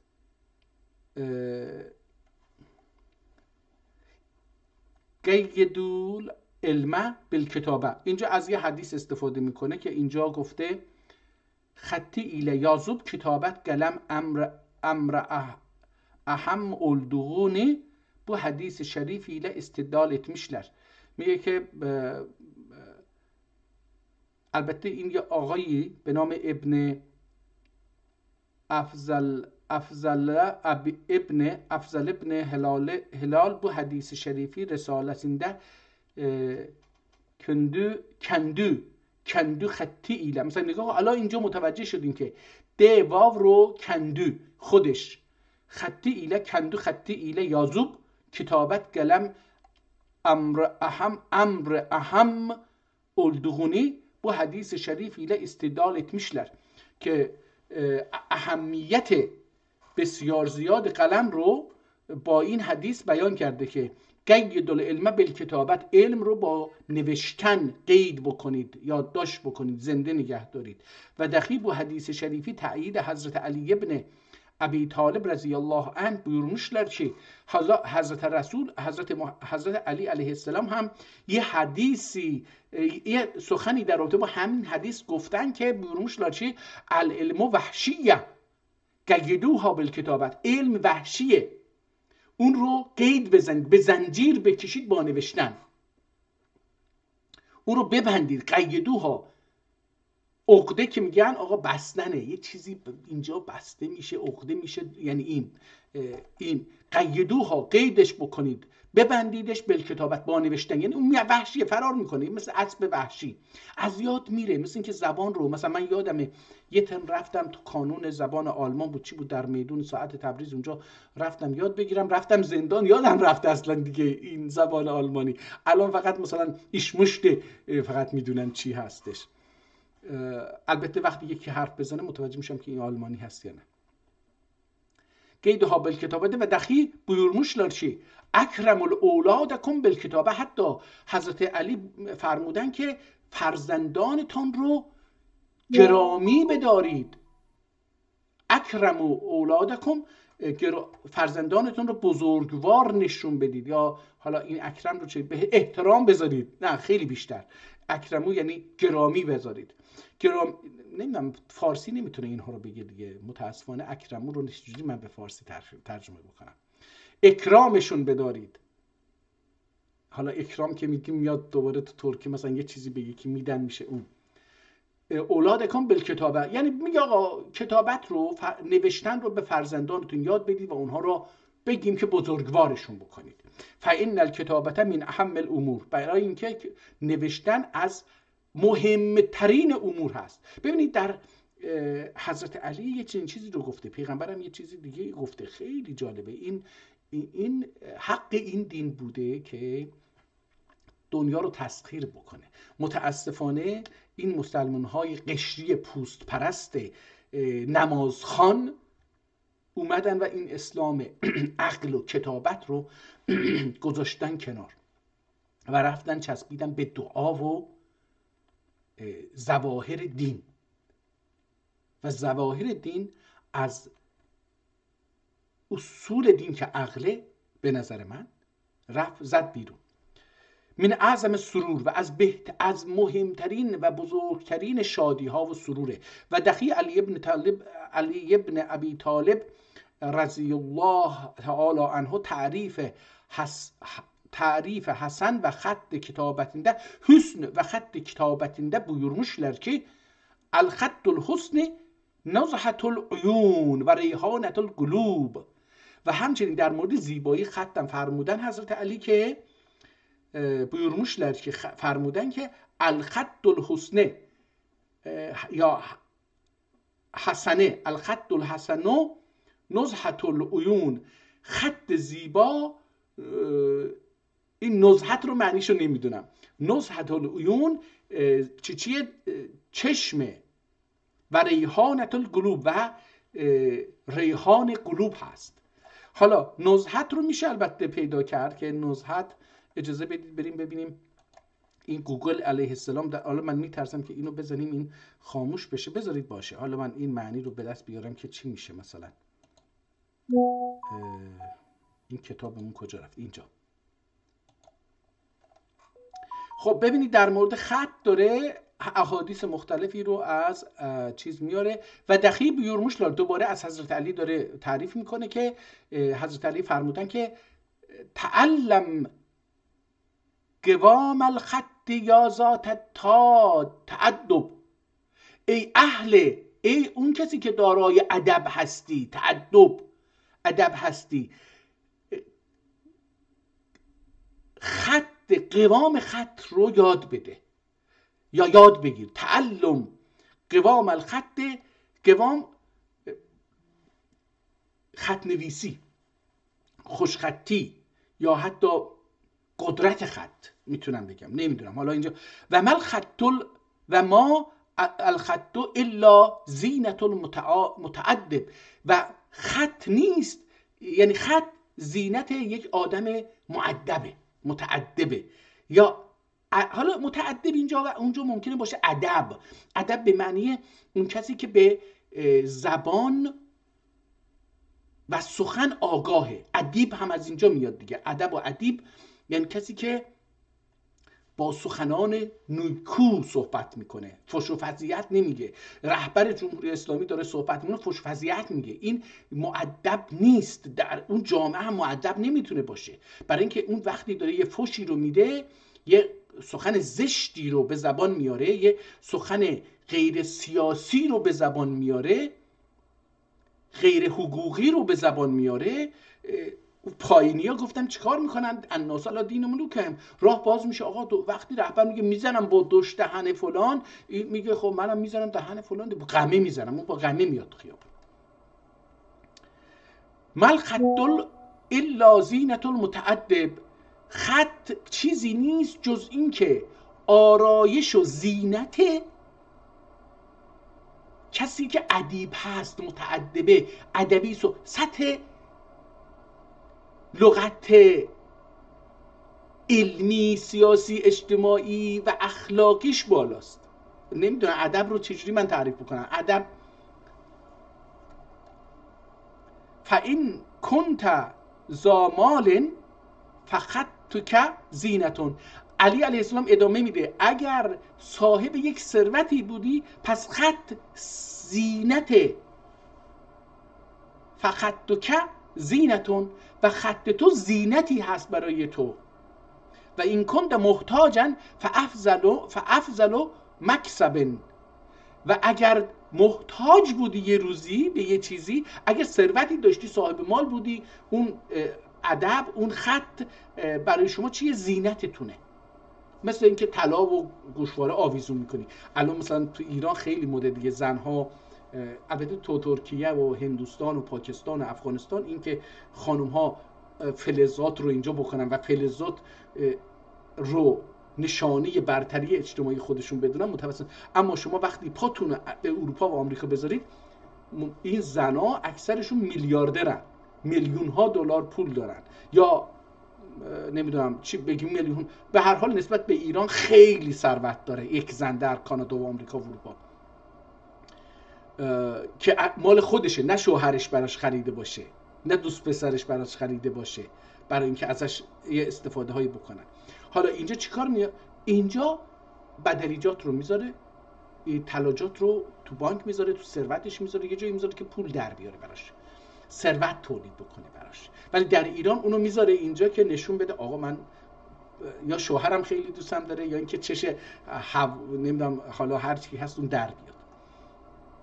اینجا اینجوری نیست. میگه اگر یه ثروتی داشتید، اون خط زینتتونه و اگر این کنت محتاجن، اگر یه روزی به فقر و فلاکت افتادی، نیاز به احتیاج دیگران داشتی، فافضل مکسب، و بهترین محل کسبته خط. من در همینجا به دوستان بازم میگم، عرض بکنم که دوستان ببینید، بیایید ما این علم کتب خطی خوندن رو یاد بگیریم، این تصحیح کتاب‌های قدیمی رو بریم از بزرگان این علم یاد بگیریم. کاش یکی تو این کانادا باشه، من برم یاد بگیرم. شاید برای همین من مسافرتی بکنم به یکی از کشورهای مسلمان، برم اینو یاد بگیرم. وقتی اینو یاد بگیرید چی میشه؟ فافضل مکسب، بهترین شغل برای ایجاد کسبه. مکسب یعنی شغل، بهترین شغل هست. میگه از کسب میاد، مکسب میشه چیزی که باهاش میشه کسب ایجاد کرد، کار ایجاد کرد. و دقیق بیورموش لاجه الخط الحسن للفقیر مالون. میگه خط زیبا برای یک آدم فقیر ثروته. آخه یه کاریه که من تازه جدی میگم، این ای کاش من در وقتی در وطن بودم این رو یاد میگرفتن. الان دیگه این که برم توی یه مغازه کار بکنم رو مشکلشو نداشتم، میرفتم توی یه کتابخونه میشستم، یه کتاب رو اونجا تو اون تابستون تا هوای زیر کولر، زمستون زیر اون بخاری گرم میشستم، با لباس تمیز کتاب می نوشتم. همه هم احتراممو می‌داشتن، نگه می‌داشتن، یه جایگاه اجتماعی بالایی داشتم، درآمد خوبی هم داشتم، زندگی می‌کردم. والغنی جمالون، و برای یه آدم، وللغنی جمالون، و برای حضرت علی فرموده که برای خط نوشتی برای آدم ثروتمند جمال از جمیل میاد، جمیل میاد، یعنی زیبا. احتمالاً جمل هم از همین کلمه باشه که جمل و جمیل. ولی الحکیم کمال، و برای آدم با شعور و عقل معقول، حکیم فیلسوف نگیم اینجا الحکیم یعنی کسی که حکمت میدونه. کمالون، این کماله. حالا این دیگه خیلی زیبا در مورد این خط تلاش میکنه که انسان رو چیز بکنه. حالا بذارید ببینیم اینجا چی گفته. و غیریده جمیع ایچی امیراجنده اولان قلم کتاب اون ایکیدür کی عبیه و حمیریه و فارسیه و سوریانیه. او در مورد خطا داره صحبت میکنه. سکان و شرق و غرب و غیریده جمیع امیراچنده، کامل اینو نمیتونم چیه، یهو پریدیم برای همین ذهنم از اون چیز. اولان قلم کتابت اون ایکیدür. میگه که 12 نوع کتابت وجود داره، خط وجود داره. حالا کیا هستن؟ عربیه، یکی عربیه. حمیریه، یه زبانی هست به نام حمیریه که اونم با خط داشته در اون مقطع تاریخی. و فارسیه، و فارسی هم خط داشته در اون مقطع. و سوریانیه، و سوریانی هم خط داشته. حالا در دوره چیز دیگه، در دوره این سلطان مراد. و رومیه، و رومها هم خط داشتن. عبرانی میشه یهودی هم خط داشته. قبطیه خط مربوط به مصر قدیم هست، اونم خط داشته. و بربرها هم خط داشتن برای خودشون. اندلس میشه اسپانیای امروزی، اندلسی ها هم خط داشتن. و هندوها هم خط ویژه داشتن. و چینی ها هم خط داشتن. یونانیه هم خط داشته، به غیر از این رومیه هست. روم البته قاطی ان این روم و یونان، اینم خط داشتن. بونلردن بش نوعی بالکلیه مزمحیل و اهلیندن عالم خالی و آتیلدür کی اونلار حمیریه. میگه که از این 12 خط 5 نوعش کاملا مزمحل شده. بونلردن بش نوعی بالکلیه مزمحل بشی، کاملا آرادانج از بین رفته. و اهلیندن عالم خالی، و از این زبان ها در این انسانی زندگی نمیکنه که به این زبان ها صحبت بکنه یا بنویسه. ممکنه صحبت بکنه ولی بنویسه. و آتیل دور، آتیل و باطل دور. حالا این آتیل نمیدونم به معنی چیه هست، اینم بگم که اونlar کدوم زبان هستن؟ همیریه، یونانیه، قبطیه، بربریه و اندلسیه از بین رفتن.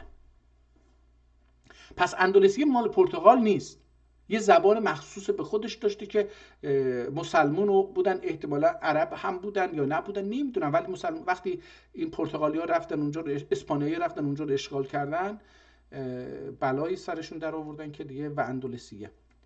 و üçü dahi بلادنده استعمالی باقی و معلوم داره. اما سه تا میگه که زبانشون کاربرد داره در سرزمینشون، لکن بلاد اسلامی ده اهلی معدوم دور.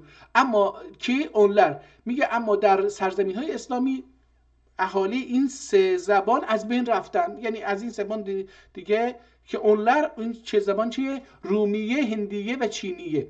این سه زبان در میان مسلمان ها کاملا از بین رفتن. 4 باقی oldu.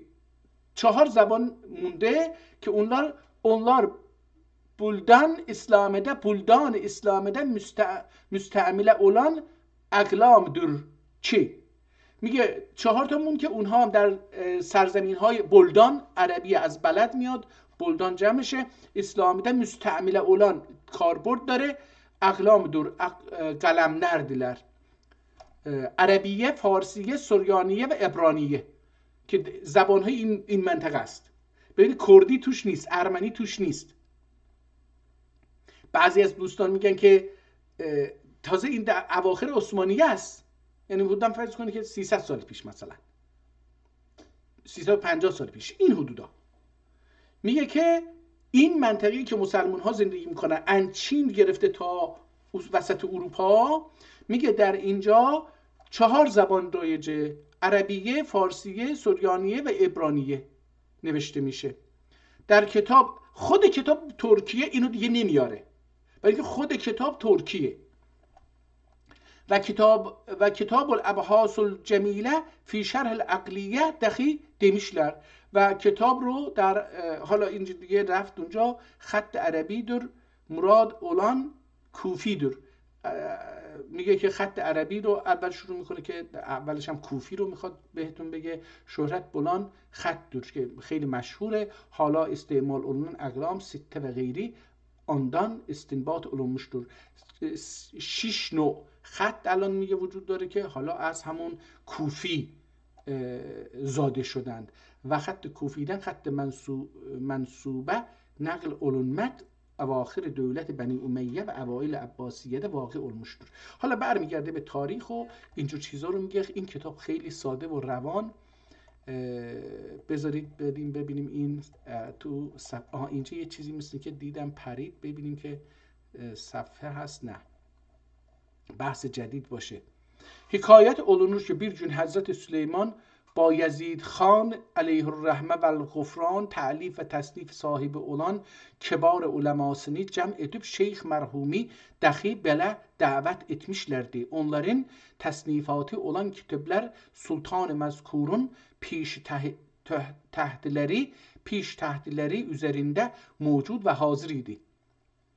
Şeyh merhume cümlesinden üstünde yer gösterip cümle ulemasına takdim etmişti. Noen bunların hatırlarının inkisarati ve vilayet ile fahm şünas edip Şeyh merhumun hattı olan kelam-ı kadimi getirdip evvel mecliste hazır olan ulemayı zul ihtiramın her birine seyir ve ziyaret ettirip kemal استحسانیدن.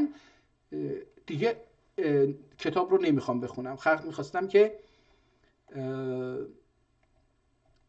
حالا دوستان مثلا در زمان فارسی میان میگن آقا این سگید و فلان ایناست، اینا همینه دیگه. در یک مقطعی از تاریخ جملات رو ساده نمیگفتن، خیلی آرایه بهش میدادن، آرایه های ادبی بهش میدادن که از نظر بلاغت، مثلا از نظر اینکه سواد آدم چیز باشه، لغات اینهای زیادی رو به کار می بردن که اظهار فضل رو هم کرده باشن.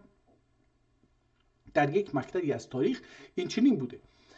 حالا ما هم اینجا دیگه اظهار فضلمون رو کم بکنیم، یواش یواش با اجازهتون یه چند سفرم ببینیم که جالب این کتاب تقریبا با یه قلم نوشته شده. اولش حالا قلمش یه مقدار تغییر کرد، دیگه دیده نمیشه. بذاریم اینجا چیه. در تعریف سر تعلیق نویسان میر علی بی اگران اولا تعلیق ده واضع الاصل اولان میر علی مرحوم درکی اوائل halinde Hüseyin begraden yazmıştır. Mir Ali merhum Sadat Keram'den ve Evliya-i İzam'den bir kimsenedir ki hatta Hac-ı Şerife cedübdür. Bir dosti ile Roze-i Şerife bir na'at şerife irsal edip Şeyhül Haram olan kimseye arz ölünde gede Şeyhül Haram olan.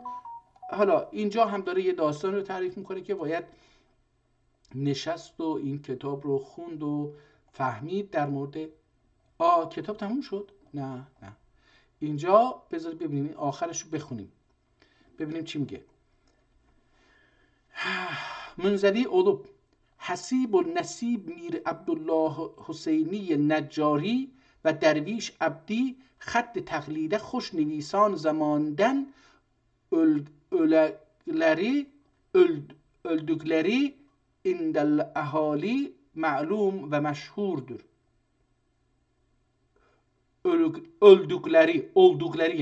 Öldükleri indel ahali ma'lum meşhurdur ve hattı ta'liğide sahibi kütübe ölenler gayet bir şumar olup. ölenler اونها که هستند شش قلم اربابی کبی قلیل العدد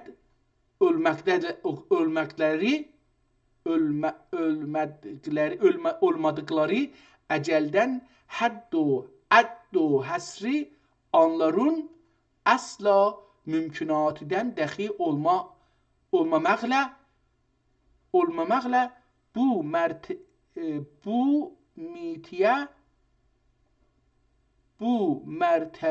مرتبه ایله اکتفا olundu. حالا اینجا هم اسم یک دو تا از نویسندگان احتمالا همین نویسنده این خط رو آورد. کتاب ادامه داره. بسم الله الرحمن الرحیم.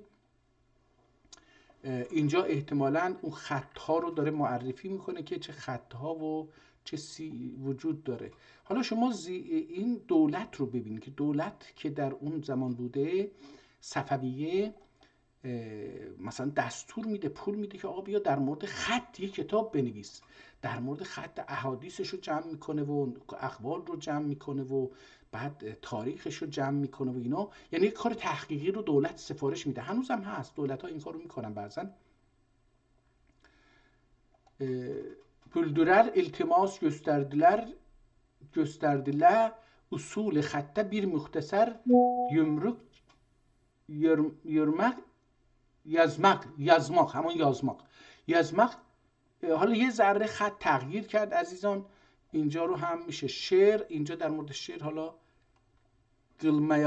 قلمیاlar اتاب قلمیاlar. حالا بذارید ببینیم اینجا از یه جایی شروع میشه. سهو و نقصان واقع اوله لطف ایله اصلاح برله خطاسی چون اتاب قلمیاlar. میگه اگر یکی اومد دید یه سهوی نوشتم و اینها لطف بکنن و به خاطر اون سهوی که انجام شده مذمتش نکنن. شعر هر نچه گرده واقع olsa سقیم آنی اصلاح اده چون اهل کریم. یه شعری رو میاد به ترکی می نویسه. هر نچه گرده واقع olsa سقیم، در هر چند جایی که یک سقمی کار بدی انجام بشه اون کار بد رو یا اون چیز رو آنی اصلاح اده چون اهل کریم اونو اصلاح میکنه، مثل اهل کریم و کرامت و لطف. هر کی ممکن واردر عقل و دانشی، هر کسی که داره عقل و دانشی، kimse eybini gözetmez او کشی. دیگه میگه هر کسی که عقل و دانشی داره، کسی نمیاد عیب اون رو پیدا بکنه، برگشت اون آدم رو پیدا بکنه و جستجو بکنه. چون خالی علمز خطادن قول. به هر حال میگه وقتی انسان داره صحبت میکنه یا مینویسه، خالی از خطا نیست. العذر عنه الکرام الناس مقبول. از او عذر رو باید پذیرفت و مردم باید کرام داشته باشن. از مردم هم انتظار میره که نگاه کنید. مثلا چرا اینو خوندم دوستان؟ برای اینکه در اون زمان وقتی میخواد شعر بنویسه، شعر ترکی بوده. پس شعر ترکی در این مقطع تاریخی خیلی در تخصصی هم بوده. هر که diletlərinlər an rəhmət qıla, ana rəhmət qıla.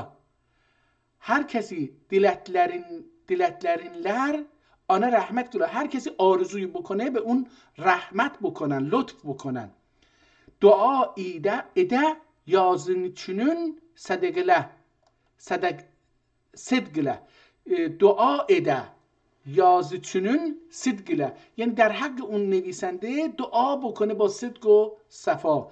Dahi bir muhtasar bir mukaddeme ve iki meqam ile bir خاتمه üzerine bunyad olundu. میگه که بالاخره این کتاب بر روی یک مقدمه و دو مقاله و bir خاتمه گذاشته شد. اما مقدمه رو شروع میکنه، فصل اول و فصل دوم و فصل ثانی و ثالث و بعد میاد 3 تا فصل خواهد بود. قلمی بردülür. فصل اول bu علم خطün şerifiyetin bildirir. در مورد شرافت خط صحبت میکنه. اما bilin ki bu علم talip و راغب olan kimselere vacib ve lazımdır. مثلا من اینو kimse میخوندم، الان دارم یواش یواش یاد میگیرم این kimsene بوده در اون زمان. kimsene یعنی به هر کسی که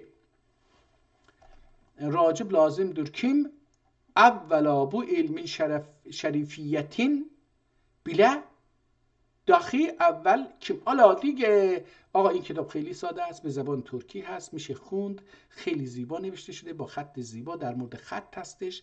خط رو هم حالا در مورد تاریخ خط یه چیزایی گفت، از کجا شروع شد، احادیثی رو هم آورد در مورد خطوط اون در جهان اسلام اون روز یا در جهان اون روز که میشناختن، زبانها رو تقسیم بندی کرد و گفت که کدوم ها الان صحبت میشه باهاش، کدوم ها باهاش نوشته میشه و کدوم ها از بین رفتن.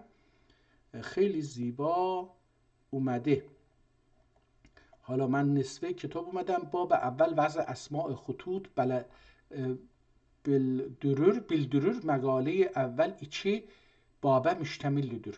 میگه که حالا در مورد اسامی خطا صحبت میکنه که مقاله اول خودش مشتمل بر 2 باب هستش. حالا اینجا داره در مورد خطها اسامیشون صحبت میکنه و نمونه مینویسه. مثلا نگاه بکنید، از اینجا یه نمونه اینجا از این خط نشون میده برای ما که این خط مثلا چی هست. اگه بخوایم اینو بفهمیم باید یه چند سطر قبل بریم ببینیم که bir kimsenin ne onun zamanında ve ne ondan sonra ana erişmedi ta müstesem zamanına قبله. تا دوره مستعصم بالله که در حالا فهم کنم قبل یا بعد از هارون الرشیده. الکتاب جمال الدین یاقوت علیه الرحمه از ظاهر اولدی ابن بواب خط. حالا اینجا دیگه از اون خطا یه نمونه رو میاره، اینجا هم یه شعر ازش میاره. من کتاب رو یه ذره این ور بیارم که کتاب کامل دیده بشه. از این ورم اینجا میره، اینجا یه حاشیه هست حاشیه رو هم یک کاغذی چسبوندن اینجا بیرون که کتاب جا نشه و یه آدمی اینجا، یه استادی 6 قلم در دیو مشهور دور و هر بیر. حالا این حاشیه هم دوباره یه آدمی نشسته و یه چیزهایی در حاشیه نوشته. انجیلین هم در خوب و لطف دوزردی انجلین که اگر حالا در مورد، من فکر کردم انجیل، احتمالاً انجیل باشه یا هر چیزی که هست نمیدونم. خیلی کتاب جالبی هست در مورد تخصصی درس. ببینید در مورد خط هست، قسم رابع رگا. حالا دیگه اینجا در مورد خیلی زیبا در مورد کتاب ها قلم اینجا دوباره یک چیزی چسبوندن و یک حاشیه بر این مطلب نوشتن. احتمالاً اینجا این علامتی که اینجا گذاشته اومده اینجا یه چیزی در اون مورد نوشته. این هم کتاب دوباره خیلی زیبا آقا جان، خیلی زیبا، قابل، یعنی من مثلا به راحتی این کتاب رو خوندم، میتونم بخونم. حالا یه چند تا غلط این ور اون ور دارم، میتونم اونها رو هم بعد از اینکه یه چند صفحه رو خوندم و به املا و نوع خط و نوع حروف رو چه شکلی می نویسه و اینها به چشم عادت بکنه، به راحتی میتونم این کتاب رو بخونم. حالا دوباره تغییر کرد، اینجا خط یه مقدار بزرگترم می نویسه، یعنی اینها قلم هایی که مصرف میکنه احتمالاً برای نوشتن اون. مثلا نگاه بکنید اینجا خط رو چه شکلی باید نوشت، داره آموزش میده. یا öyle ya öyle nun öyle یا با öyle onların آخری دخی الف یا دال. حالا من که بعضی از این چیزها رو نمیتونستم بخونم که این حرف یه جوری نوشته شده، میگه که شما بعد از اینکه این متن رو، این کتاب رو بخونید متوجه میشید که اگر نون باشه، در آخر کلمه نون باشه، اینو اون نون رو چه شکلی خطاطی میکنن که مثلا مثل الف یا دال میشه. مثلا یه نون به را فا ölse، اگر نون به را و فا چسبیده بشه، اول وقت بانون باشه bir نقطه طولانی کرک. و اگر دقت بکنید، حالا داره، من اگه این کتاب رو بخونم یا هر کسی این کتاب رو بخونه میفهمیم که مثلا نون اگر به یه چیزی بچسبه چجوری نوشته میشه، به میم بچسبه چجوری نوشته میشه، به الف بچسبه، یعنی هر حرفی به حرف دیگری بچسبه چه شکلی نوشته میشه در خطوط مختلف عربی. خب مثلا اینجا در مورد جیم صحبت میکنه، نونیدن و یادن سنره جیم یا گاف یا واو یا müfrede olsa یا onun dahi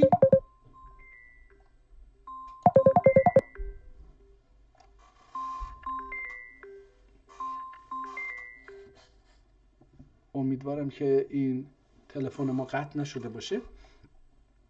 حالا اگر به مثلا نون حرف جیم و گاف و واو وصل بشه چه شکلی نوشته میشه. حالا وقتی اینها رو آدم بخونه تازه متوجه میشه چجوری اون کتابایی که نمیتونستم بخونم رو بخونم، برای اینکه اونها بر اساس این کتاب، یعنی این کتاب قواعدش رو از اون نوشته ها در آورده نوشته که وقتی یک حرفی مثل نون بچسبه به چند تا حرف دیگه یا تنها باشه چجوری نوشته میشه در خطهای مختلف. و اون وقت شما میتونید به راحتی یک متن رو مثلا عین و سین و صاد بشه چی میشه میم.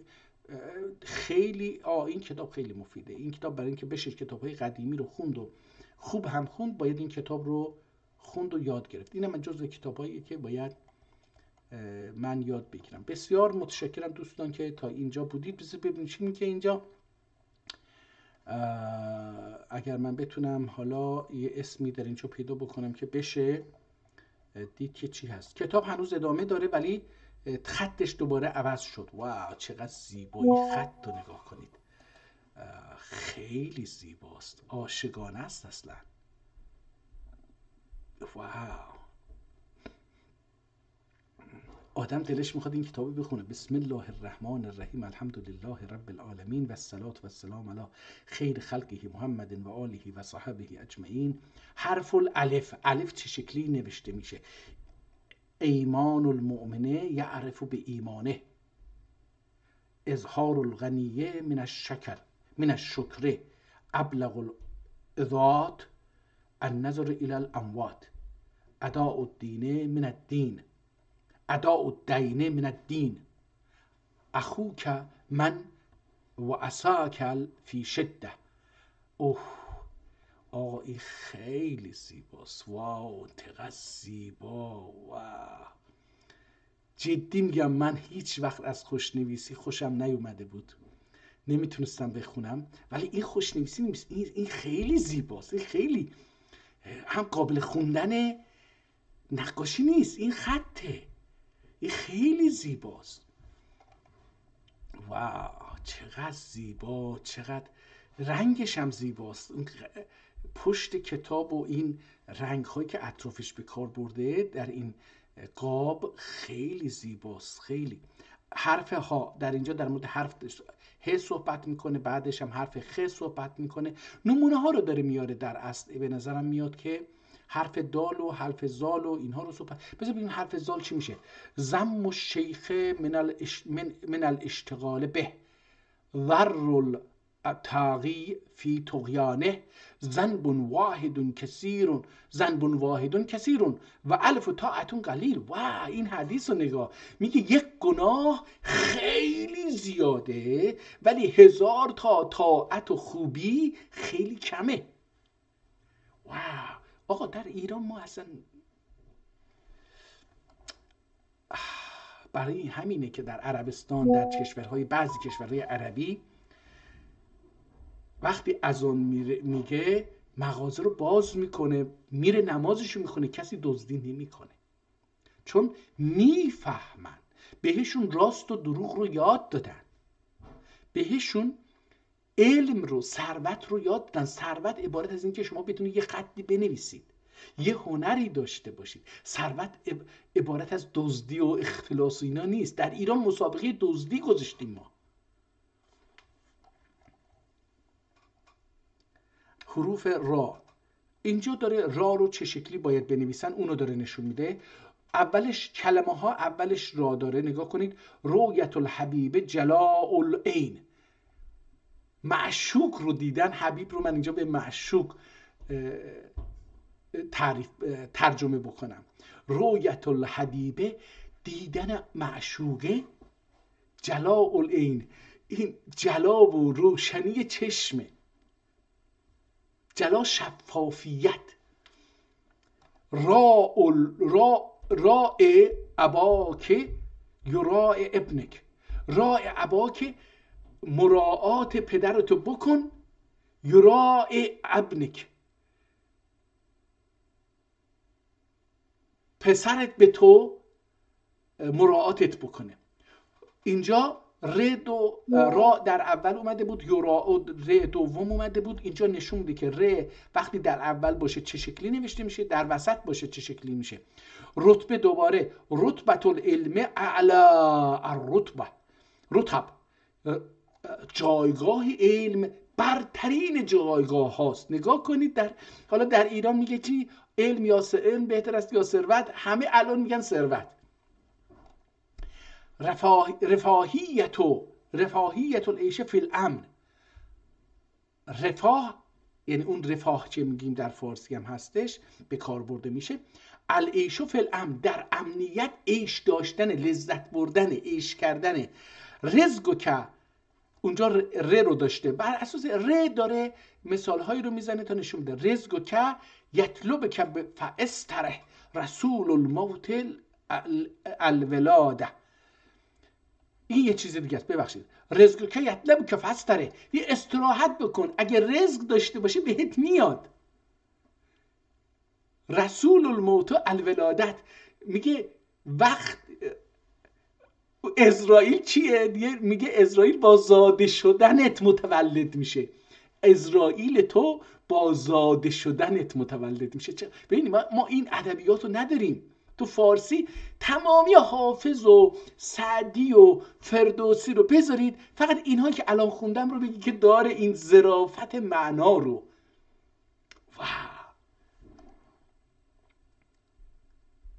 رزقو که یطلب که فستره، اگر رزقی داری برات میاد، یطلب که میاد طلبت میکنه، فستره استراحت بکن. رسول الموت، سفیر موت، فرستاده موت، اسرائیل یعنی الولادتو، همین تولدت میگه که آقا اسرائیلتم، من تو رو میبرمت. من اینو دیگه نمیتونم. رعونات النفس نمیدونم چیه. رعونات النفس صعبها نمیدونم چیه نفس. این صعبها رو اینجا زیر هم نوشته که نشون بده این جمله تمام نشده. این نقطه رو درست گذاشته ولی این نقطه دلیل بر تکمیل جمله نیست، برای اینکه تکمیل جمله در صفحه بعد با این کلمه صعبها شروع میشه. راء الحق عند غلبات النفس، رفیق المرء دلیل عقله. حالا اینم چی میگه؟ رفیق شما مرء میشه انسان بگیم اینجا. میگه رفیق انسان نشانه عقلشه، یعنی دوست شما چیه؟ بگو عقلت ببینم چقدره.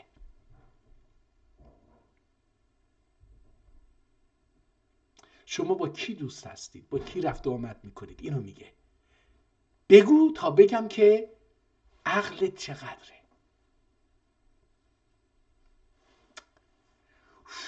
خیلی این حرف آقا، این کتاب رو هم خوندن داره، هم باید بشه باهاش بحث کرد. یکی بیاد اینا رو خوب ترجمه بکنه، من بفهمم، لذت ببرم. عشق یعنی این. به نظر من الان واقعا در بند این نیستم که الان یک مدتی که باید پاشم برم سر کار الان یواش یواش، ولی دلم میخواد یا 2 ساعتی دارم میخوام، اصلا برام مهم نیست. برام این که این خط رو میبینم با این کلمات زیبا. حالا این چی بود؟ گفته که بذارید ببینیم اینجا این چی بود. صلات اللیل بهاء بالنهار، اون صلاتی که شب و نماز نه، اون صلاتی که شب هنگام میخونید، اون قیمت روزی که گذشته براتون یا میاد پرداخت میکنید. اون زیبایی روز رو که ازش لذت خواهید بود با نمازی که در شب میخوانید پرداخت میکنید. و صلاح البدن فی السکوت، صلاح بدن، صلاح این جسم در اینی که ساکت باشید، زیاد حرف نزنید. من با چقدر حرف میزنم، برای همین میگه این صلاح بدن من داره از بین میره. صلاح الانسان فی حفظ اللسان، دوباره میگه صلاح انسان در اینی که زبانش رو بتونه کنترل بکنه. صاحب الاخیار امن الاشرار، صاحب الاخیار، اگر اخیار رو به این معنی من بگیرم، نمیدونم کاملا چیه، مثل اختیار اگه بگیرم یعنی صاحب اختیار جامعه، امن الاشرار، امنیت اشراره. اگه شما بدونید امنیت اشرار رو تأمین بکنید، صاحب آرامش هستید، اختیار هستید. صمت الجاهل ستره، سکوت جاهل یه پرده است بر جهلش دیده نمیشه. یک انسانی که ساکت باشه جهلش دیده نمیشه. هر چقدر انسان مثل من حرف بزنه جهلش بیشتر دیده میشه. الارحام یکسر حشمک، ارحام، صله ارحام کردن، رحم کردن به دیگران، کمک کردن به دیگران، کسر حشمک، حشم و ثروت شما رو زیاد میکنه. بخشیدن به دیگران، ارحام رو اگه بخشش در نظر بگیریم اینجا، باعث افزونی مال و ثروتتون میشه. صلاح الدین فی الورع و فساد فی الطمع، صلاح دین نمیگه اسلام ها، نه دین، اون چیزی که اعتقاد داری. بعضی میگن انسانیت، بعضی میگن ایرانه، بعضی هر چی، اسلام دین شیعه است، یهودیت، مسیحیت، حقوق بشر، هر چی که دموکراسی، آزادی، هر چی. صلاح الدین فی الورع، در ورع رو کاملا نمیدونم، خودداری و خیشداری فکر میکنم. و فساد فی الطمع، و اون دینتون به خاطر طمع از بین میره. اگه طمع داشته باشید اون دینتون از بین میره، هر چی که بود. واو والعین واو واو واو. من خیلی آقا این جملات رو خیلی زیبا اومده نوشته. کتاب چقدر زیباست، جدی میگم. این خط یه چیز دیگه است، یه عشقه. من با این خط میتونم فکر نکنم خسته بشم. من معمولا اخیرا یه جور بعد از این تصادفی که انجام دادم خیلی زود خسته میشم از خوندن کتاب، ولی این کتاب رو هر چقدر نگاه میکنم لذت میبرم. اصلا کتاب تموم شد. کتاب تموم شد. حرف یا با حرف یا این کتاب تموم میشه. بذارید ببینیم اینجا یه چیزی نوشته. جمعاً کلام امام علی رضی الله. در جمعاً 297 تا جمله از حضرت علی علیه السلام آورده در این کتاب.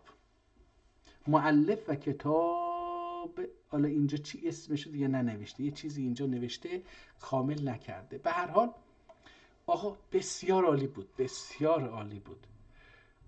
ترک خطینین مزایاسی. البته این کتاب از چند کتاب تشکیل شده. یکی این عربی بود که آخرش دیدیم این کتاب ها ضرب المثل یا سخنان گرانبهای عربی بود که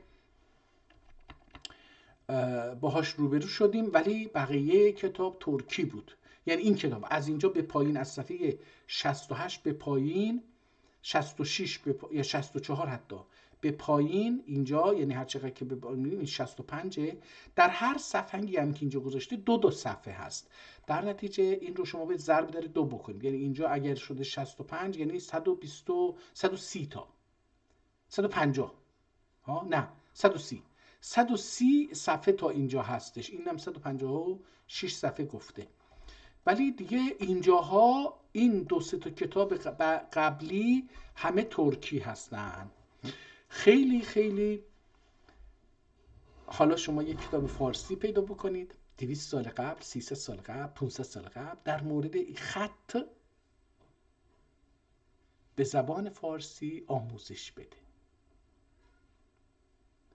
و اون وقت بگید که و بگیم و باور بکنیم که زبان ترکی خیلی ضعیف بوده، نمیتونسته زبان علم باشه. یا بعد بیایم بعضی از اساتید محترم ما بگن که آقا در جهان اسلام 3 زبان بوده، عربی، ترکی و فارسی، و به این دروغ باور بکنیم و اون وقت بیایم بگیم آقا چند تا کتاب فارسی هستش، مثلا بگیم که آقا 800 تا. تمام شعرها و کتاب‌های فارسی 800 تا هم نیست. دوره چاپ رو نمیگیم، قبل از چاپ رو میگیم. دوره حاکمیت فارس‌ها رو نمیگیم، قبل از حاکمیت فارس‌ها رو میگیم. خیلی زیبا بود.